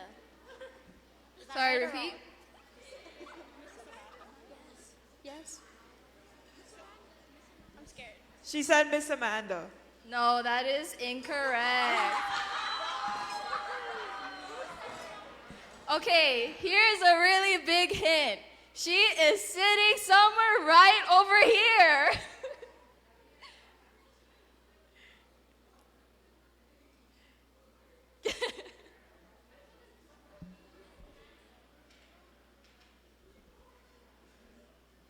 Okay, the boy back there. Is it Natasha Palacios? Yes, that is correct.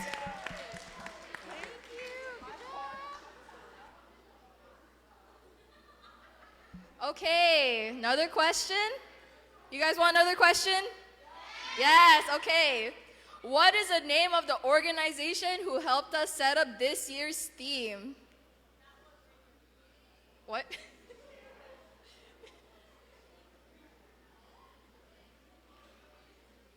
What do you guys think this year's theme is? If you guys have presentations at your school, maybe you'll remember.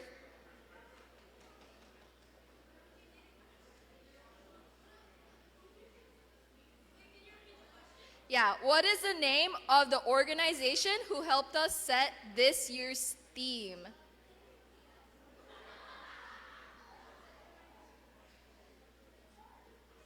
Okay, here's a hint. It's 3 words. The first word is love. Okay, the girl back there wearing black.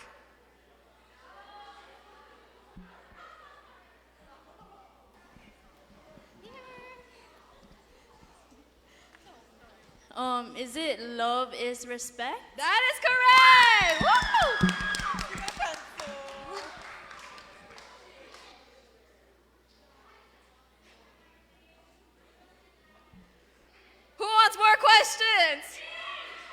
Okay, here's a really big, the most important question. What is my name? Okay,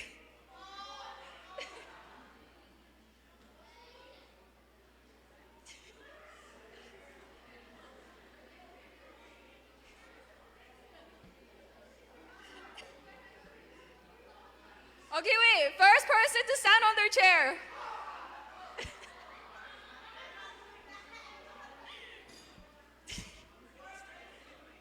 Right now? Okay, just kidding. You guys all know my name, right? Okay, so we're gonna start the open mic competition. Are you guys ready?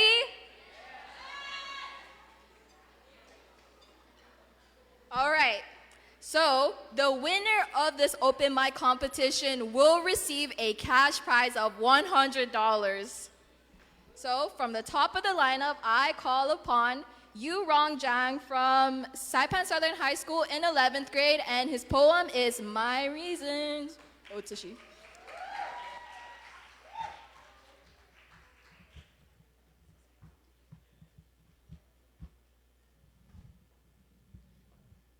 Sorry, Tess, can you hear me in the back? Yes? Okay, good evening, everyone. Before I begin my reasons, I would like to make 3 things clear today. First one, I am very thankful to the coalition for giving this great opportunity. And I'm sure that every one of you know why you're here today, right? Without looking at the posters, you know why you're here today? Yes, we're here to advocate for the prevention of teen dating violence. Now, secondly, I would also like to acknowledge that it's getting pretty late. So, going to my third point, I will deliver the story of a girl who has decided to come out of her shell and finally face the realities of the situation that she's been through. And I hope that her story reaches your heart. So, My Reasons by Yuron Jang. And so on June 16th of 2015, I wrote, English is not my first language. It is an absurd, hard, and stupid language that makes no sense. And that was my first reason, the first reason that I've ever put down on paper. And I'll be honest, English is hard. And so when I was learning grammar, I was forced to know the difference between the word was and used to be. And if you were to ask little young me, she would have said that both refers to the past, which isn't wrong, but it doesn't catch that nuance that used to be would carry. Because I can tell you that I was a little young, naive girl. But that wouldn't carry the same feelings if I were to tell you that I used to be a young, stupid, naive girl. And of course, growing up surrounded by English made me the odd one out. I was the elephant of the room, but it also made this expectation that I were to carry English out, to embody it like it was my own, but the truth is it wasn't. And when you grow up, kids aren't nice, I tell you. And that is why I tried so hard. I tried and I tried to fit in. I was obsessed with being one with the crowd. I was anxious. I was so angry, and I threw all these adjectives I could at the fact that I was thrown in a world that coincidentally didn't fit my definition of where I wanted to be. And so I was also depressed by the realization when it was thrown to me that no matter how hard I tried, I would never fit into the norms of where I'm to be. So, can you imagine how it feels when a boy just about your age was willing to shed you the silver of attention just enough for you to be drawn, for you to crave, and for you to anticipate, yet it's not enough for me to be satisfied, for me to be content. Not enough. And I thought that the chasing, the feeling of anticipation, that emptiness, yet also some kind of feeling was love. But love doesn't leave you empty at the end of the day, nor does it leave you anxious about their next move. In fact, love doesn't make you doubt yourself and your worth, and it certainly doesn't have you writing reasons through pages and pages and pages of a book that you keep your reasons records in. Reason 421, I wanted to die because I didn't feel right. Reason 426, I thought that something was wrong with me tonight. Reasons I kept in a jar. And if you know that that Japanese folklores have 1,000 paper cranes, well, guess what? I believe in 1,000 paper stars. And that's so funny because these stars that are held in here, they're not shining stars. They're stars filled with emptiness of reasons of why I didn't want to leave. And yet it was also the very core of the reason why I had to leave the relationship. Because it wasn't for me. And of course, when my jar of reasons filled up to the 1,000th bit, I told myself that perhaps the day that I wanted to die, I would do it. So the day I tried to kill myself, a miracle happened. In fact, the day I planned on killing myself was the same day a guy came over and asked me one simple question. Hey, do you want to take a walk with me? There was no expectations, no judgment, and then it allowed me to think for once of what I wanted to be.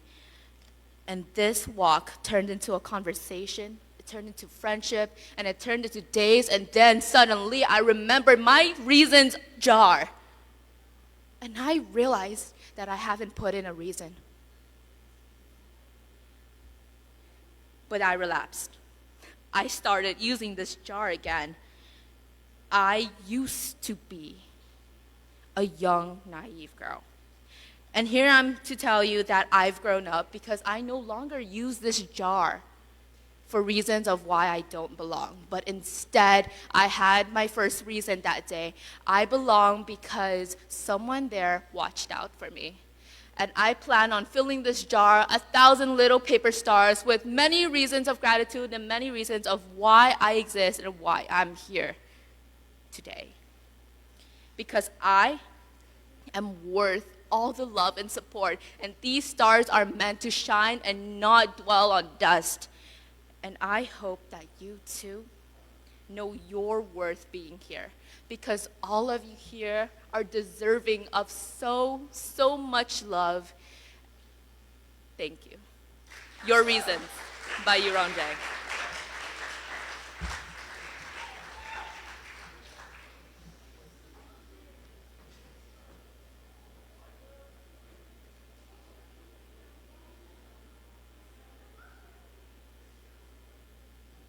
Thank you, Yurong, for that amazing piece.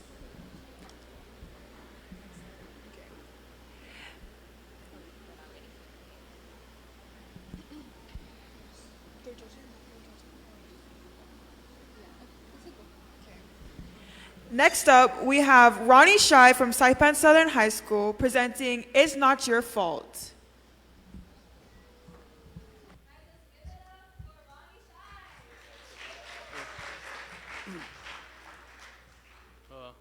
Good evening, everyone. I am Ronnie Shai, and I will be presenting my poem, It's Not Your Fault.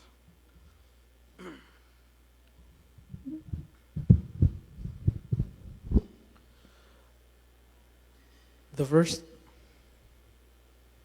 first time he saw her, thump, thump. That was his heart.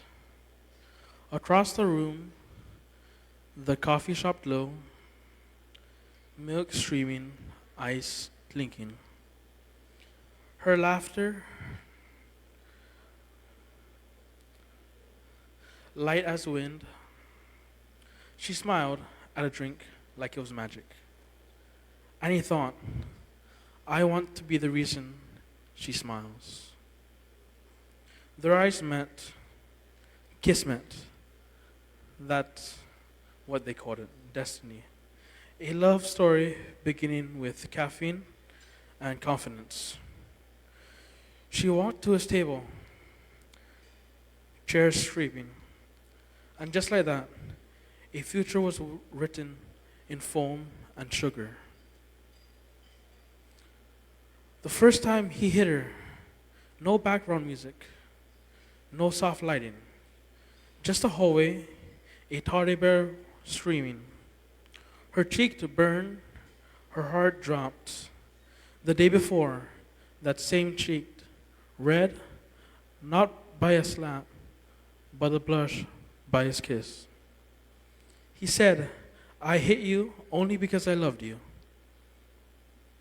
Love shouldn't sound like that. It shouldn't feel like that. Love shouldn't echo. The first time she realized love doesn't come with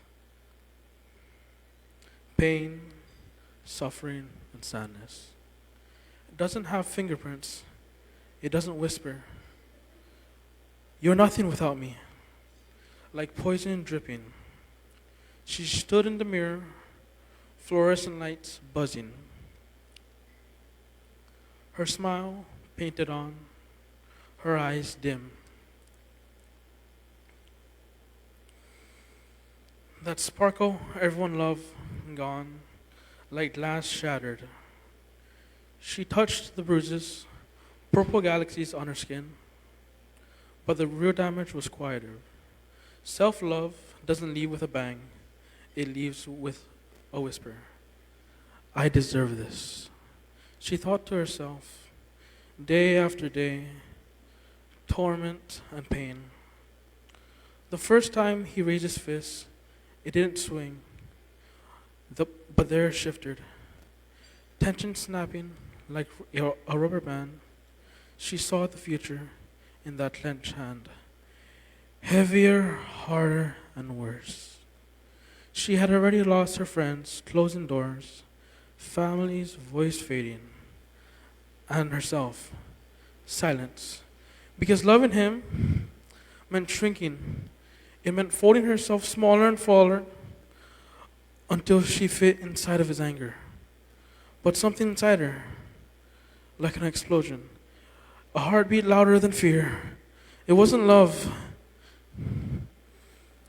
She packed her things, zippers closing, memories streaming. The first coffee, the first laugh, the first I love you, the first smack, the first bruise. She walked down the familiar streets, footsteps slowly tapping. Knocked on her parents' door, silence. Then a small creak, and there they were. Hope trembling in their eyes, pain etched in their smiles. They didn't say, I told you so. They just opened their arms.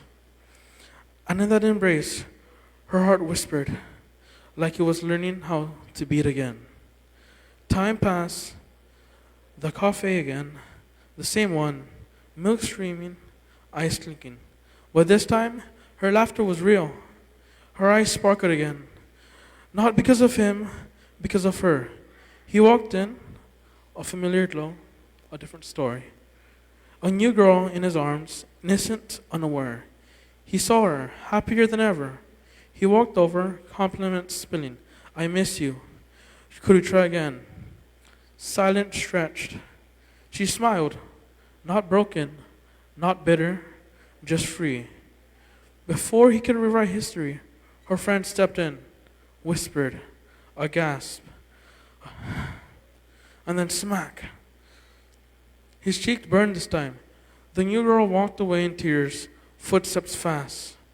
And he stood there, alone, same table, and same date.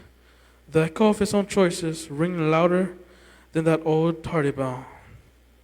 For the first time, he didn't say, it's all your fault. He whispered, it's mine.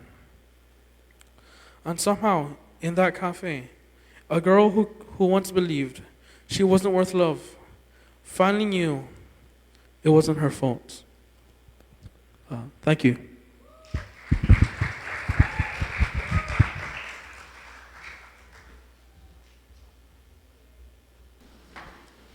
Thank you, Ronnie, for that amazing performance.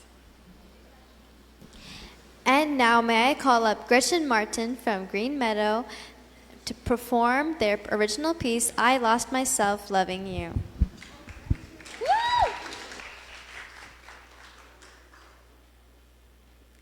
Good evening. My name is Gretchen Martin, and I will be performing my original poem entitled, I Lost Myself Loving You. When you become a teenager, love can feel like the most powerful thing in the world. For a minute, that one person becomes your favorite notification, your safe place, your so-called everything.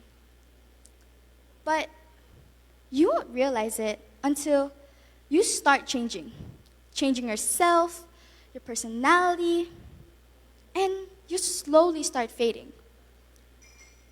And for a moment, you noticed that you lost yourself. It's already too late. I lost myself loving you. In every world, there's a purpose. My purpose was with you. Kisses and hugs, and the feeling was wonderful too. I almost thought the feeling was true, almost my what if, almost my breakthrough.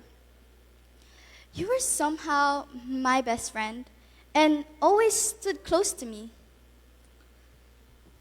I tried being the person you wanted me to be, but I was never enough for you, was I? Turning my head into the upside down while you went to every girl like you were running the town. My mother used to say, love is patient and kind. Love never deceives. Love never lies. So, why was I standing so close to that line? Every step I took with you felt a little farther away from that finish line. I would sing, you're still the one I run to, the one that I belong to. Even when you were the reason I was still hurting. Somewhere in defending you, I stopped defending me.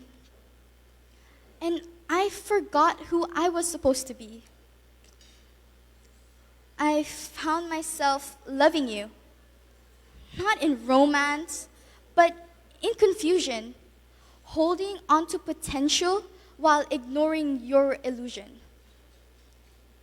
Now, I see it clearly. My purpose was to never fix your lies or shrink myself small and fit into your disguise.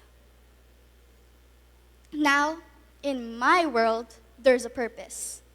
And I can finally see it wasn't losing myself for you, but it was actually choosing me.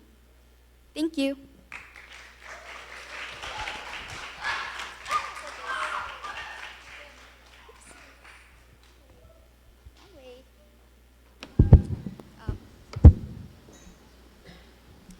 Thank you, Gretchen, for that amazing poem. Next, we would like to call up to the stage a very, very familiar person. Let's call up Ivan Laxon, who is also performing earlier, who is going to be reciting his poem, Being Abused. Let's give it up for Ivan.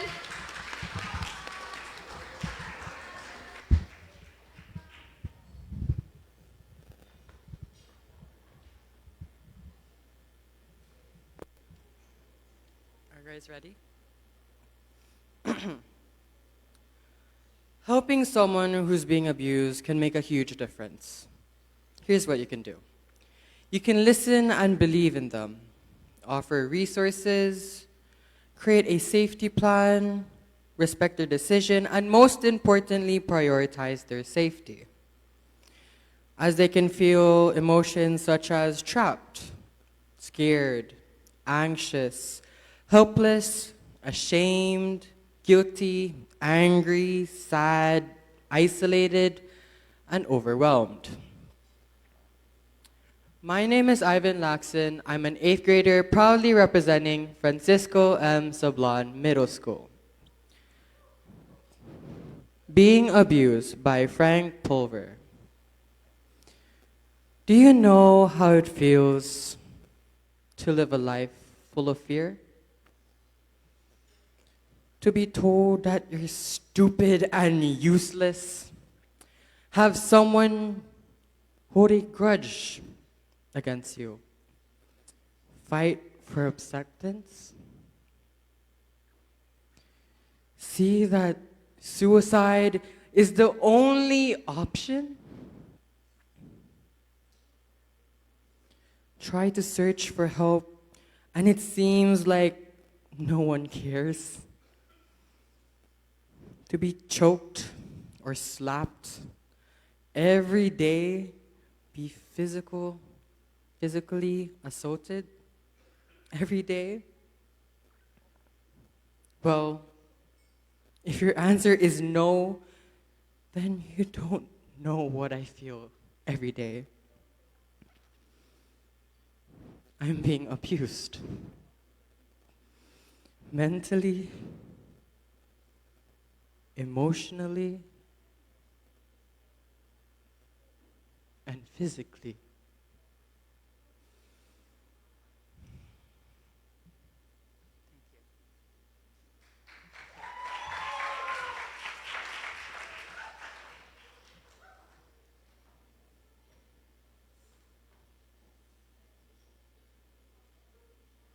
Thank you, Ivan. Next up, we have Kaya Babauta, representing Marianas High School, performing her piece, Thought of You. Please give a round of applause.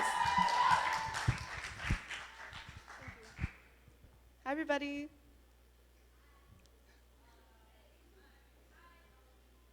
Okay. This is my piece, Thought of You.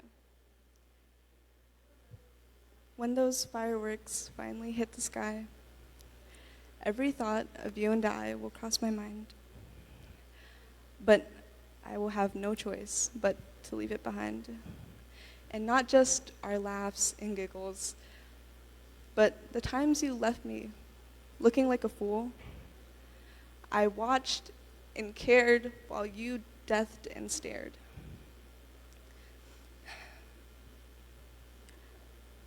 You are my world, my forever. But saying all those things just wasn't very clever. I still stay thinking about what happened to us that night, the tears that fell, but maybe it's best if I don't tell. You're in the past, and so should I. Go live your life while I say my goodbyes. And I still remember the feeling. The fear of you leaving me is getting worse and worse by every moment. Constant fear of the wind drifting you away into a darkness I won't be able to see, or the life beyond what we were able to be. Day or night, night or day. Hopefully, one day, this fear would finally go away. It's digging deeper and deeper each moment we're away. Constant reminders that one day we might not be the same. Things shatter and they break, but what's there to lose if one day you're not there to choose? They said, we're just kids. It couldn't be that bad, but how could you know my pain? It cuts so much deeper than just sad. Despite your words and the hurt and the fights, you know, part of me still misses it. And I know it's not right. Part of me wanted it to work, wanted us to last, but now I see that it's never worth it if one of us just can't leave the past in the past. I saw you talking to him. Why'd you message her? Walking on eggshells. And still never quite heard. Still, I miss your voice and your hand to hold. I miss the feel, even if it was cold. Passing views in the hallway, just rubbing salt in the wound. As much as I miss you, I won't let you take any more room. No more room inside my head or room inside my heart.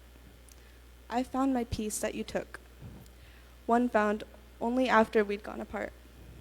And as I'm writing this, I see it was either losing you or losing me. And even after that, I'm glad it was you. Through all of our time, I've learned so much. I've even learned to rhyme. I learned to push through the hurt and find my own way. Through writing or singing, a way to cope through my day. And you know what? Yes, it still hurts. Yes, I still cry.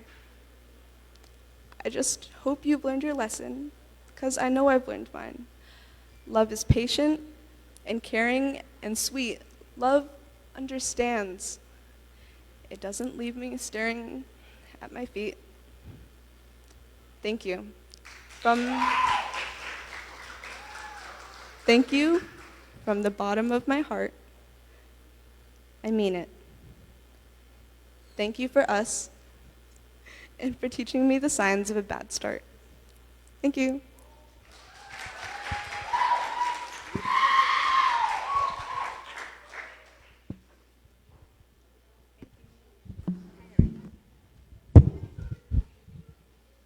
Thank you, Kaya, for that beautiful piece. And now, can we call up our last open mic performer of the night, Amber Guevara. And she will be performing Love Shouldn't Be a Bullet.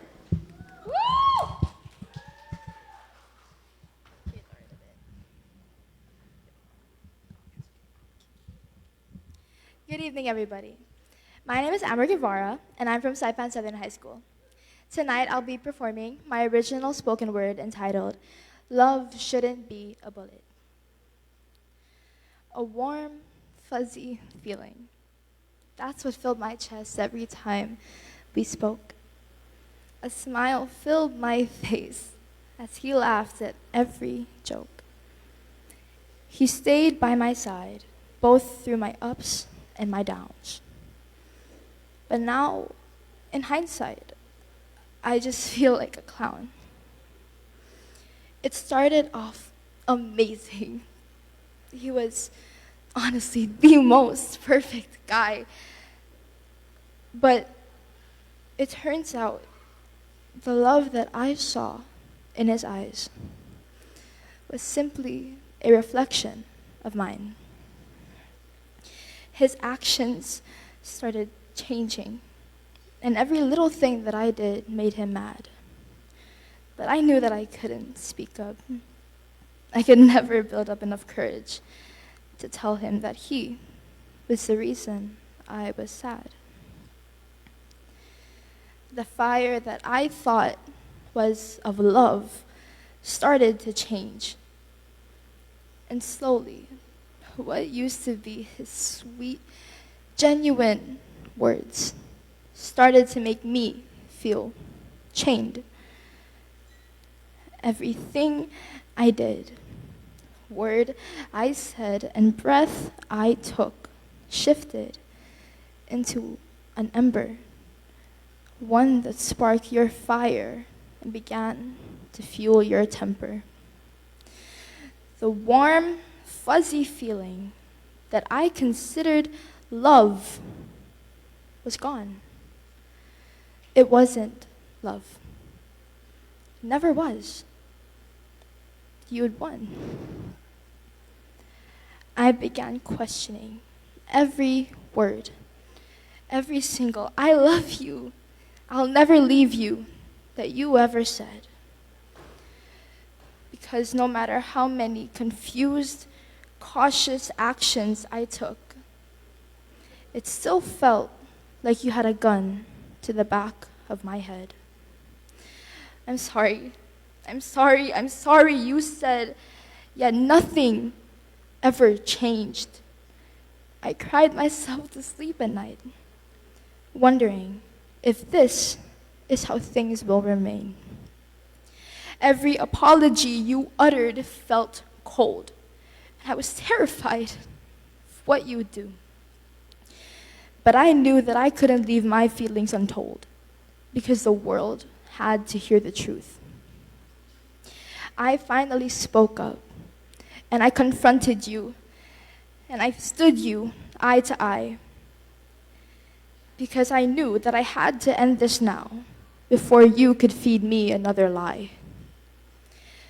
Now that your years of control, gaslighting, and lying to my face were done, you could no longer shoot me down with your words, because you ran out of bullets in your gun. I'm still trying to heal, and healing isn't easy. But with each day that passes, I'm just grateful that now I'm free. Thank you.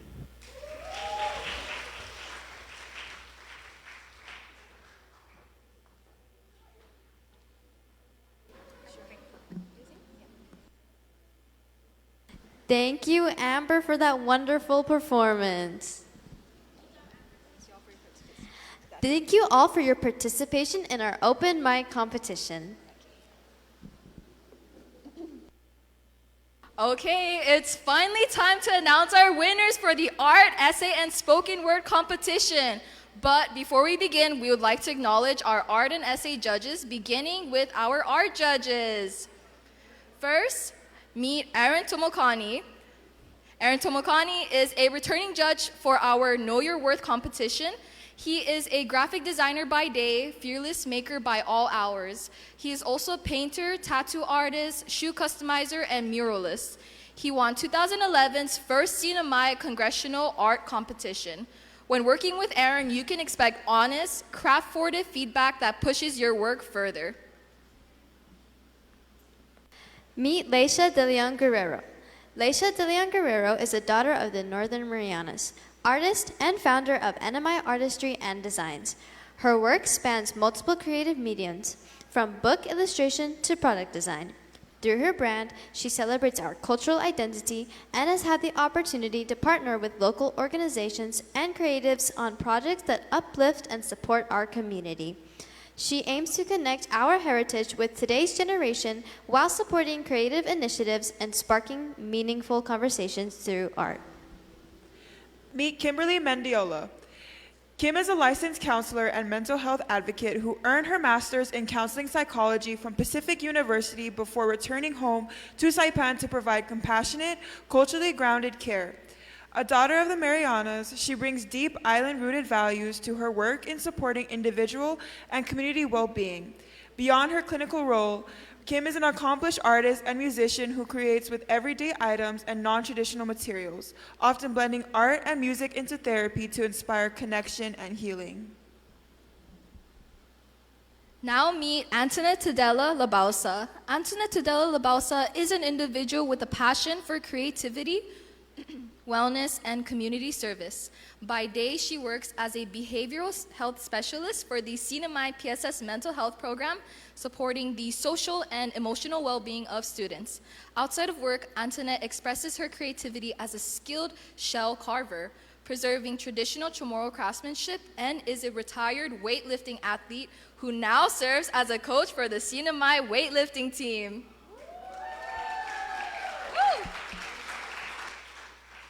Now introducing our middle school essay judges. Meet Reina Camacho. Reina C. Camacho is a planner at the Employee Experience Development section of the Department of Finance, overseeing training of 245 plus employees. Surrounded by her loving family, Fred Sato, her partner, and her children, Reef and Mayumi, they love the ocean, traveling, dance parties, and eating sashimi.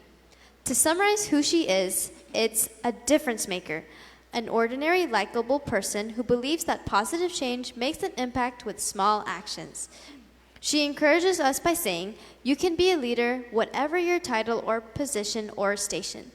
Believe in yourself, find purposefulness in what you do and say, and lean towards creativity and daily tasks to keep life and work interesting."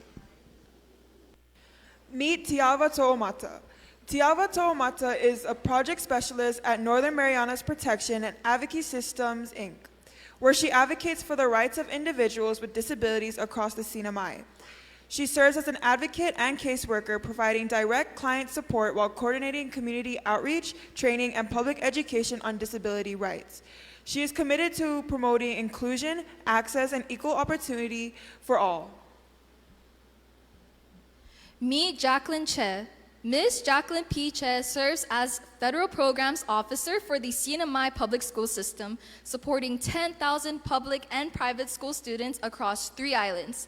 She administers federal title programs and funding and ensures compliance with federal education laws. Previously, she held leadership roles at Northern Marianas College and the CNMI Scholarship Office.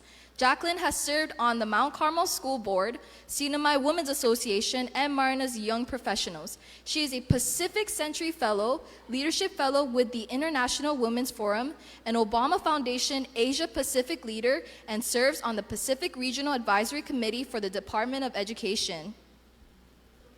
And now for our high school essay judges. Meet Dr. Lorraine Catienza. Dr. Lorraine Catienza is a longtime educational leader with the CNMI public school system and a proud PSS graduate. She earned her Bachelor of Arts in English and Secondary Education from the University of Guam, a master's degree in international teaching from Framingham State University, and recently completed her doctorate in instructional technology and distance education from Nova Southeastern University. She previously served as an AP English teacher and distance education manager, and currently serves as Director of Instructional Technology and Distance Education and Acting Senior Director for Curriculum and Instruction. Meet Tomas Manglona. Tomas Manglona II is the founder and owner of Marianas Press. He is a proud native of Luta, and he received his BA in Media Studies from UC Berkeley and his MA in Journalism from Stanford University. He also teaches current issues at the Northern Marianas College.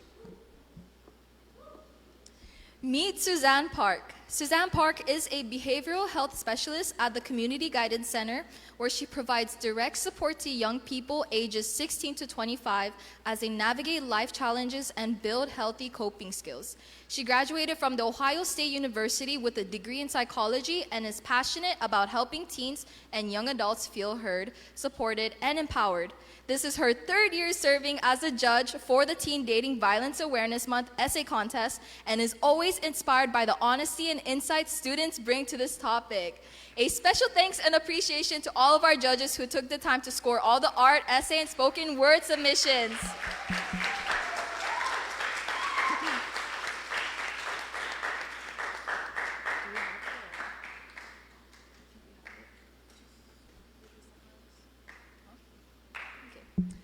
Okay, so before we proceed to the next segment of our program, we wish to announce the closure of the voting for the People's Choice Award. We extend our gratitude to all those who took the time to vote for our exceptional performers tonight. Wow, we have a room full of talented and aspiring artists. It's such an exciting event we have tonight. Okay, are you ready? Because I'm ready for the announcement of the winners. I'm totally ready, so let's do this. We will begin with the announcement of winners in the art category, starting off with the middle school division and then the high school division. All the winners will be receiving a cash prize. Can I call up the art division, art judges, together with Mrs. Macy B. Tenorio, Executive Director for the Northern Marianas Coalition Against Domestic and Sexual Violence, together with Miss Melissa Q. Castro, Board Chair for the Northern Marianas Coalition Against Domestic and Sexual Violence, on stage to present the awards. That was so long.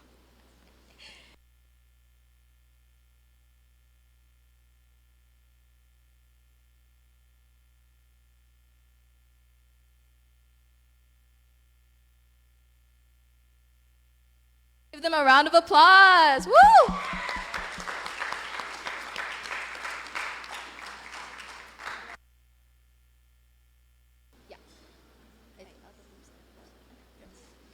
First up, we will announce our winners for the art category middle school division, starting with third place. Our third place winner is Gian Park from Grace Christian Academy. Congratulations! Are you excited? Who's excited? Woo! Congrats, Olivia.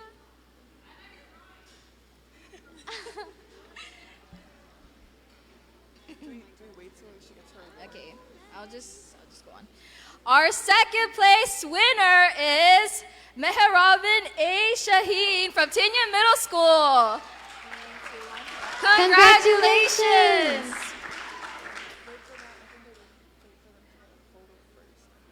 Okay. But I think they're not here today, but this is their amazing artwork.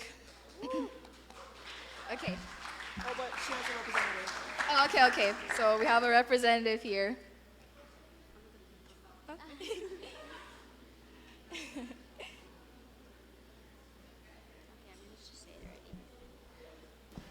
Wow, this is getting more and more exciting.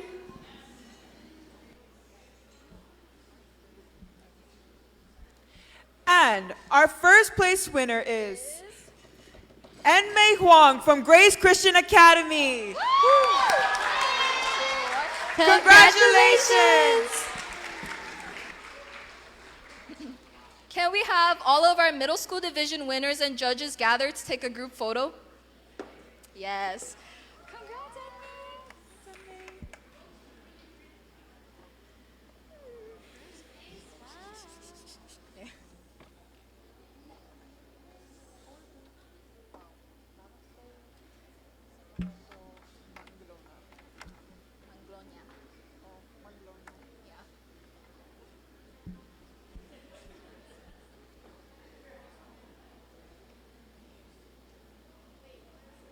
imagine we're in the picture.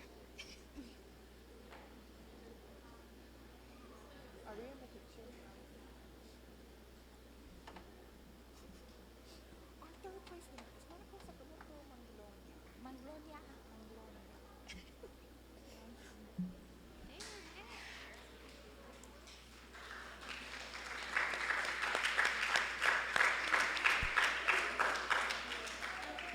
What's happening?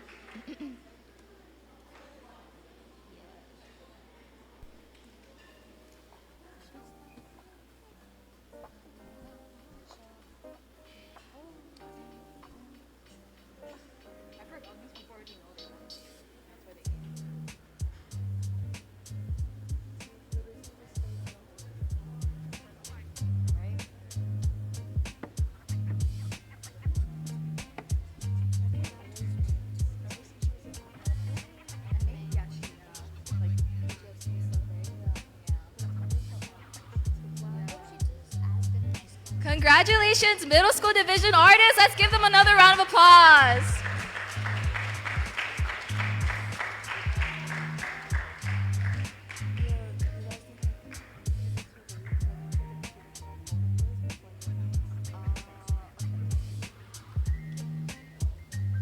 Judges, please stay on stage as we are now moving to our art category high school division winners. Our third place winner is Nanako Sakamoto Manglonia from Mount Carmel School. Please give her one hand of applause. Congratulations!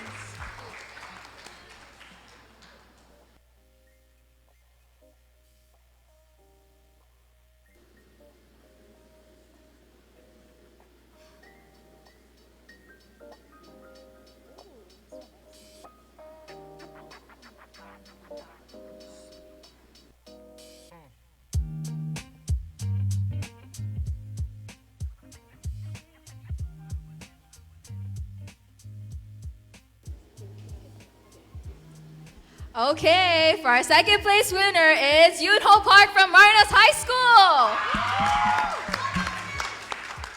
3, 2, 1. Congratulations!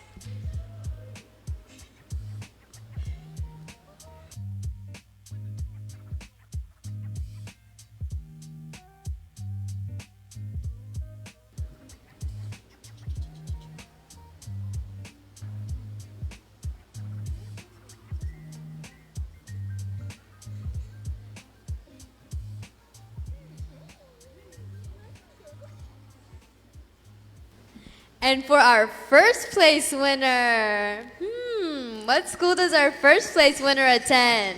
Our first place winner is also from Marianas High School. Our first place winner is Mei Lee! Woo! 3, 2, 1. Congratulations!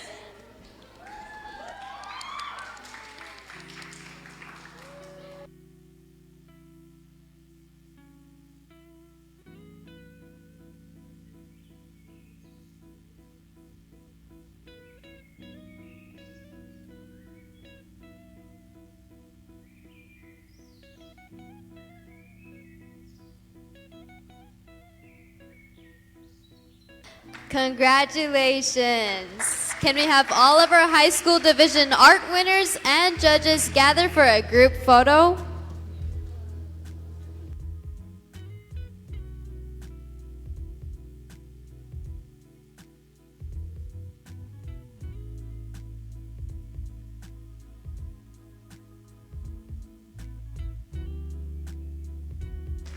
Congratulations, high school division artists. Let's give them another round of applause.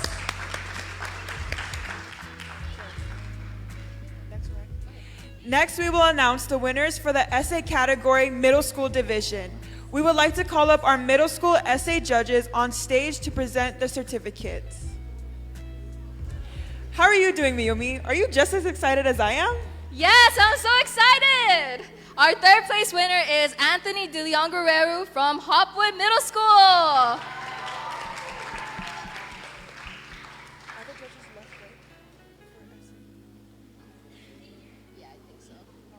Congratulations! Woo!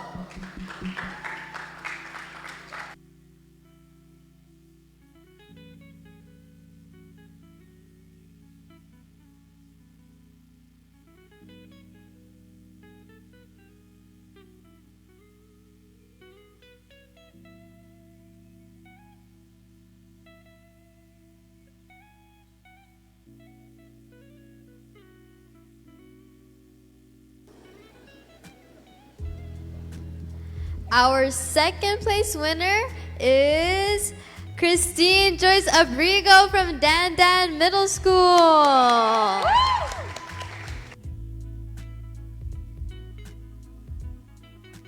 Congratulations.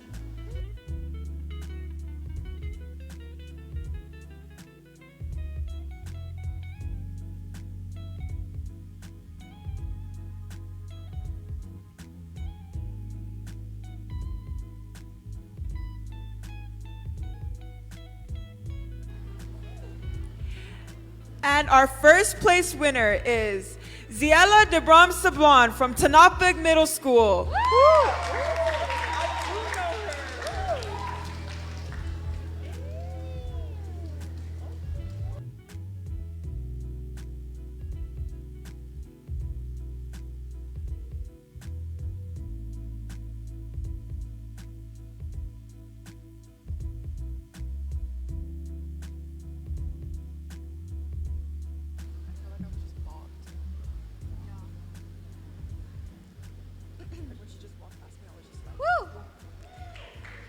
Can we have all of our middle school division essay winners and judges gather for a group photo?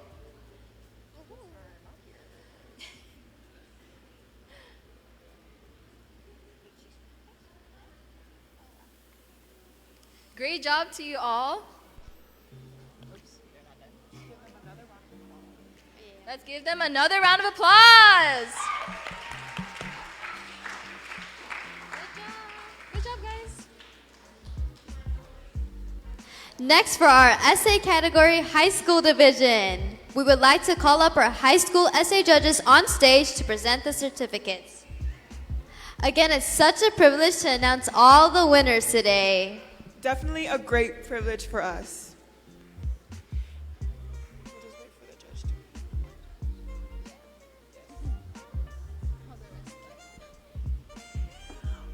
Our third place winner is Mary Audrey S. Banzil from Marianas High School.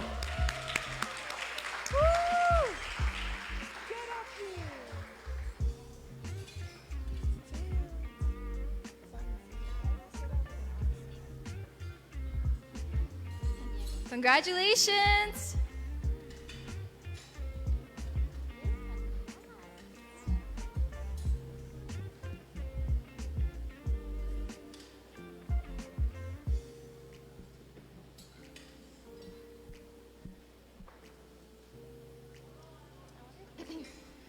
Who's ready for our second place winner? Okay, our second place winner is Victor Niel Maniego Santos from Saipan International School. Congratulations.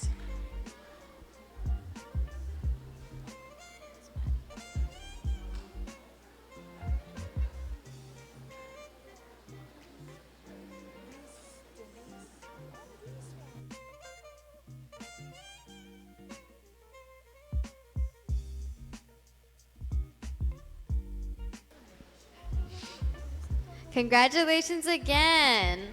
And for our first place winner, we have Reese Denise Estamora from Saipan Southern High School. Congratulations.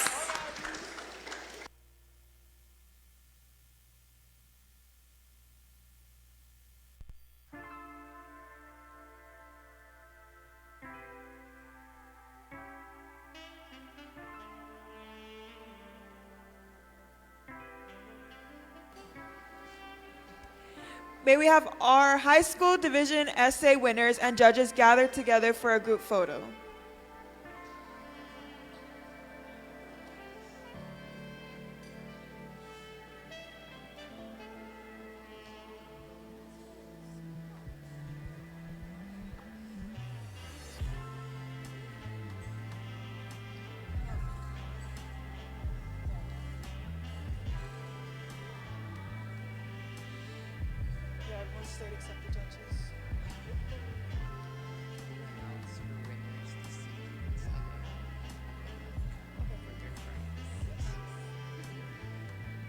Thank you and congratulations again to our essay category winners. Great job.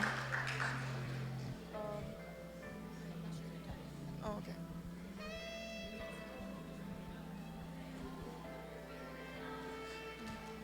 Okay.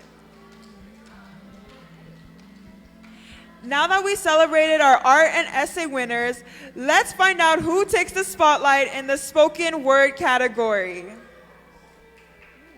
We call on our spoken word judges to the stage to present the awards. Woo! Let's give them a round of applause. And just for all our winners, please make sure you see Miss Eleni. She is the lovely lady there at the back. She has your prize. She's waving. So if you're a winner tonight, please make sure to see Miss Eleni.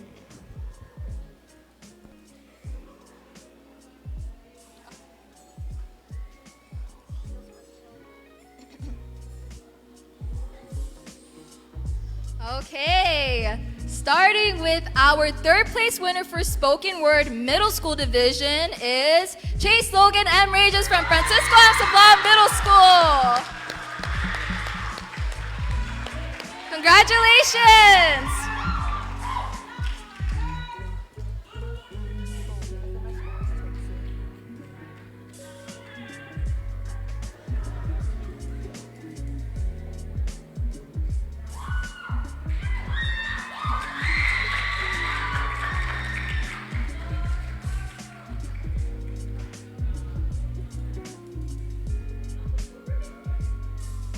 Our second place winner for spoken word middle school division. The winner is Lindsay Bocago from Francisco M. Sablan Middle School. Congratulations.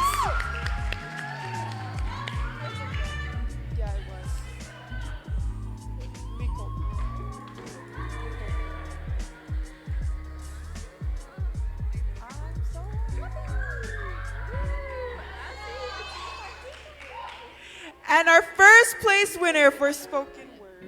Oh, she didn't take her group. Oops, sorry, wait.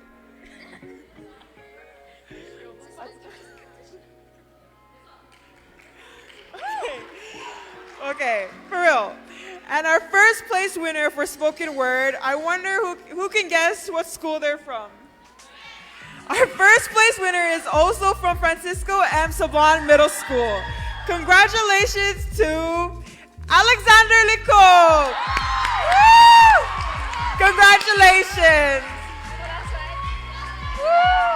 Congrats. You had a very good one. So good.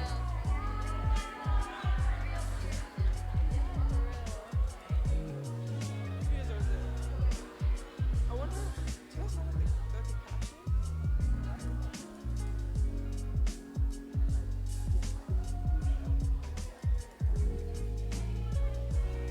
Can we have our middle school division spoken word winners and judges gather for a group photo?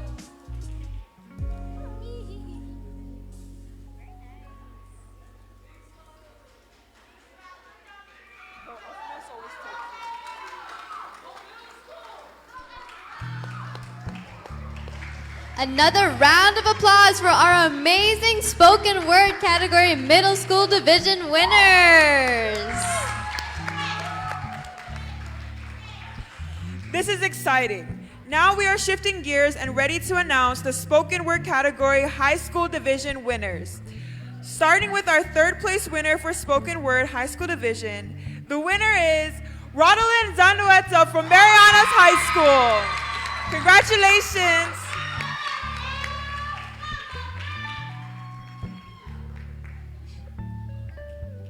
Congratulations.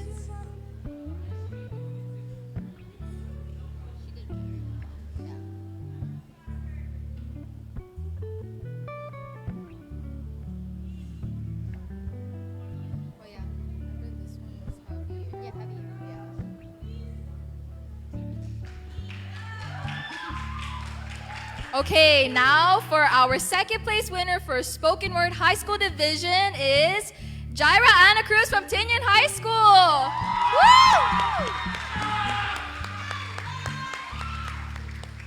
Congratulations.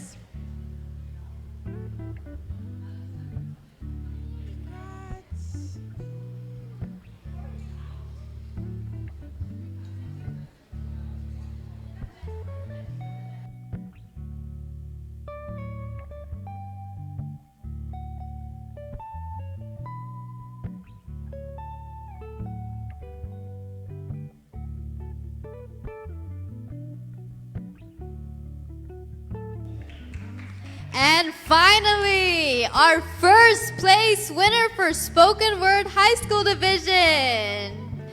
Our first place winner is Alexander Javier from Saipan Southern High School. Congratulations.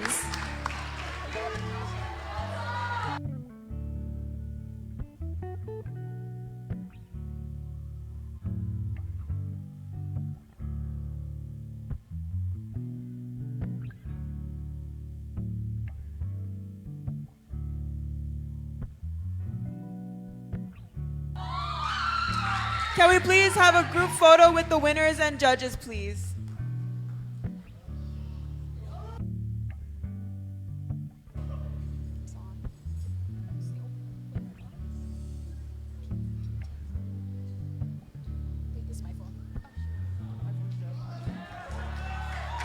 Can we get a round of applause for our spoken word category winners?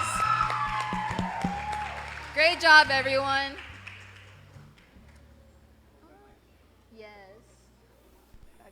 Okay, yes. Thank you so much.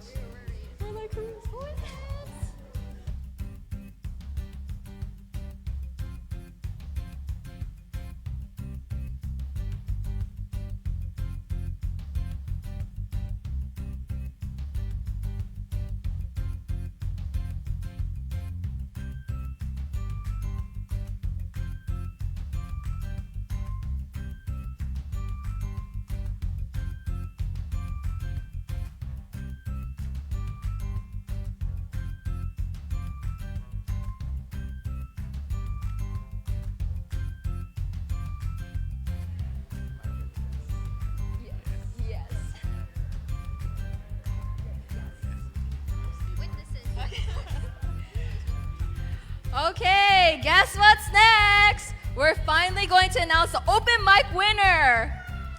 Can I get a drum roll, please? And the open mic winner is Kaya Babauta!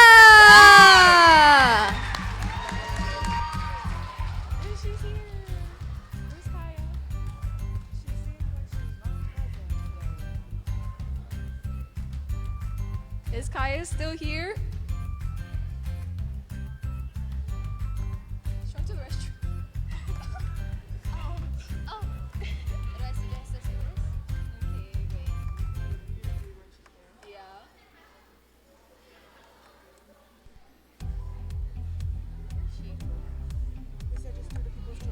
Okay. While we wait for Kaya, we will now announce the ultimate winner of the night. The one everybody's been holding their breath for, the People's Choice Award. Congratulations to Radales and Dueta for capturing the hearts of our audience tonight. Let's give them a huge round of applause. Please come up to the stage for a photo and congratulations again.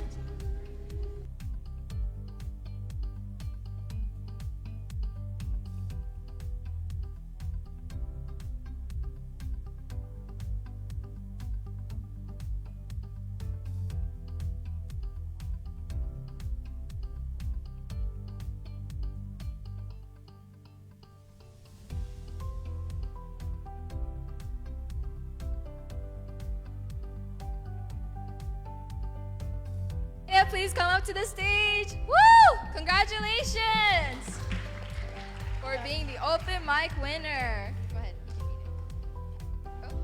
Congratulations, Kaya. You have proven yourself to be a poet and $100 richer tonight. We hope you consider participating in next year's Know Your Worth competition.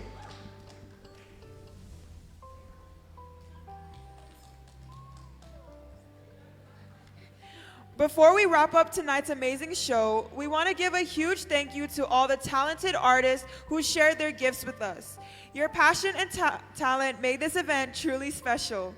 Together, we can end the cycle of teen dating violence. Now, as we come to the end of the show, please join us in welcoming Philip Santos to deliver our closing remarks.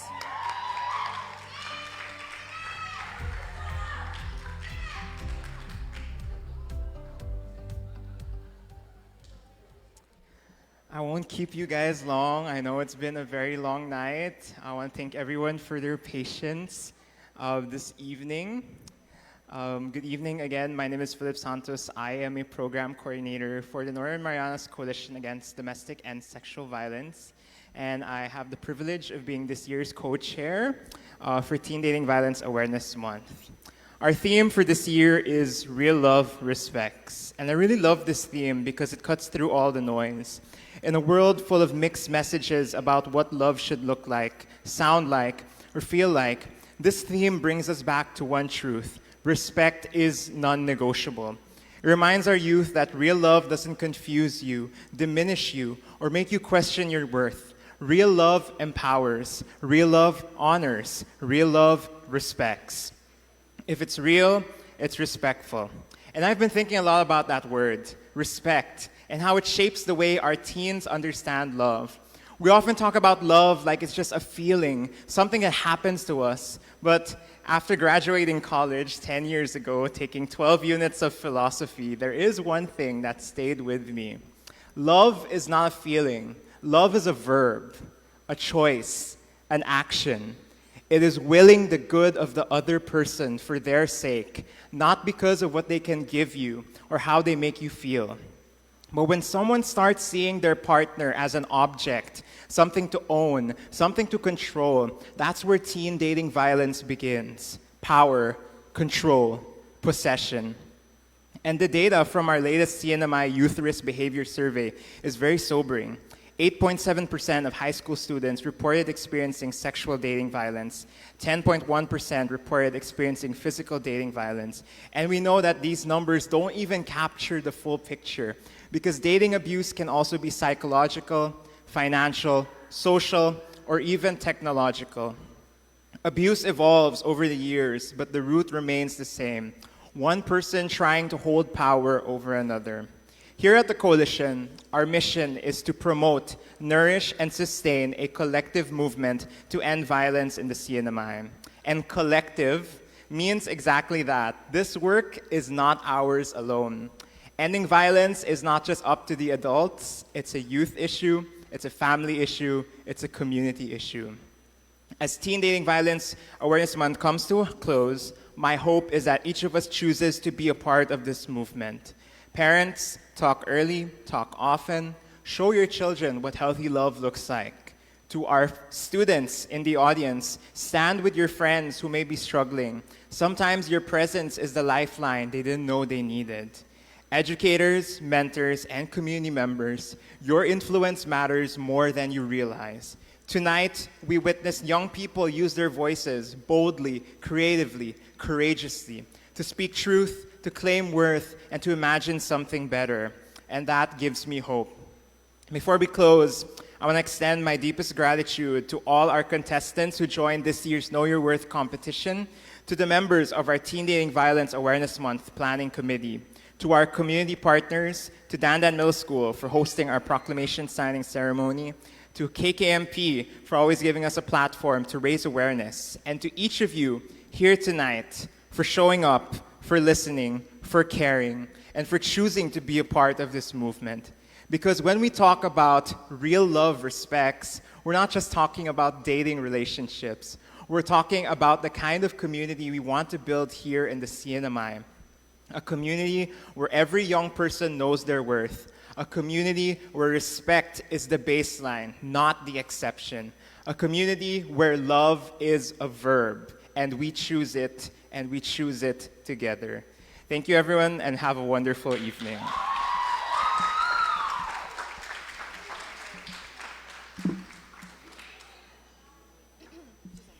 Thank you all for joining us tonight as we work together to promote, nourish, and sustain a collective movement to end violence in the CNMI. And remember, love is respect. Woo! Good night.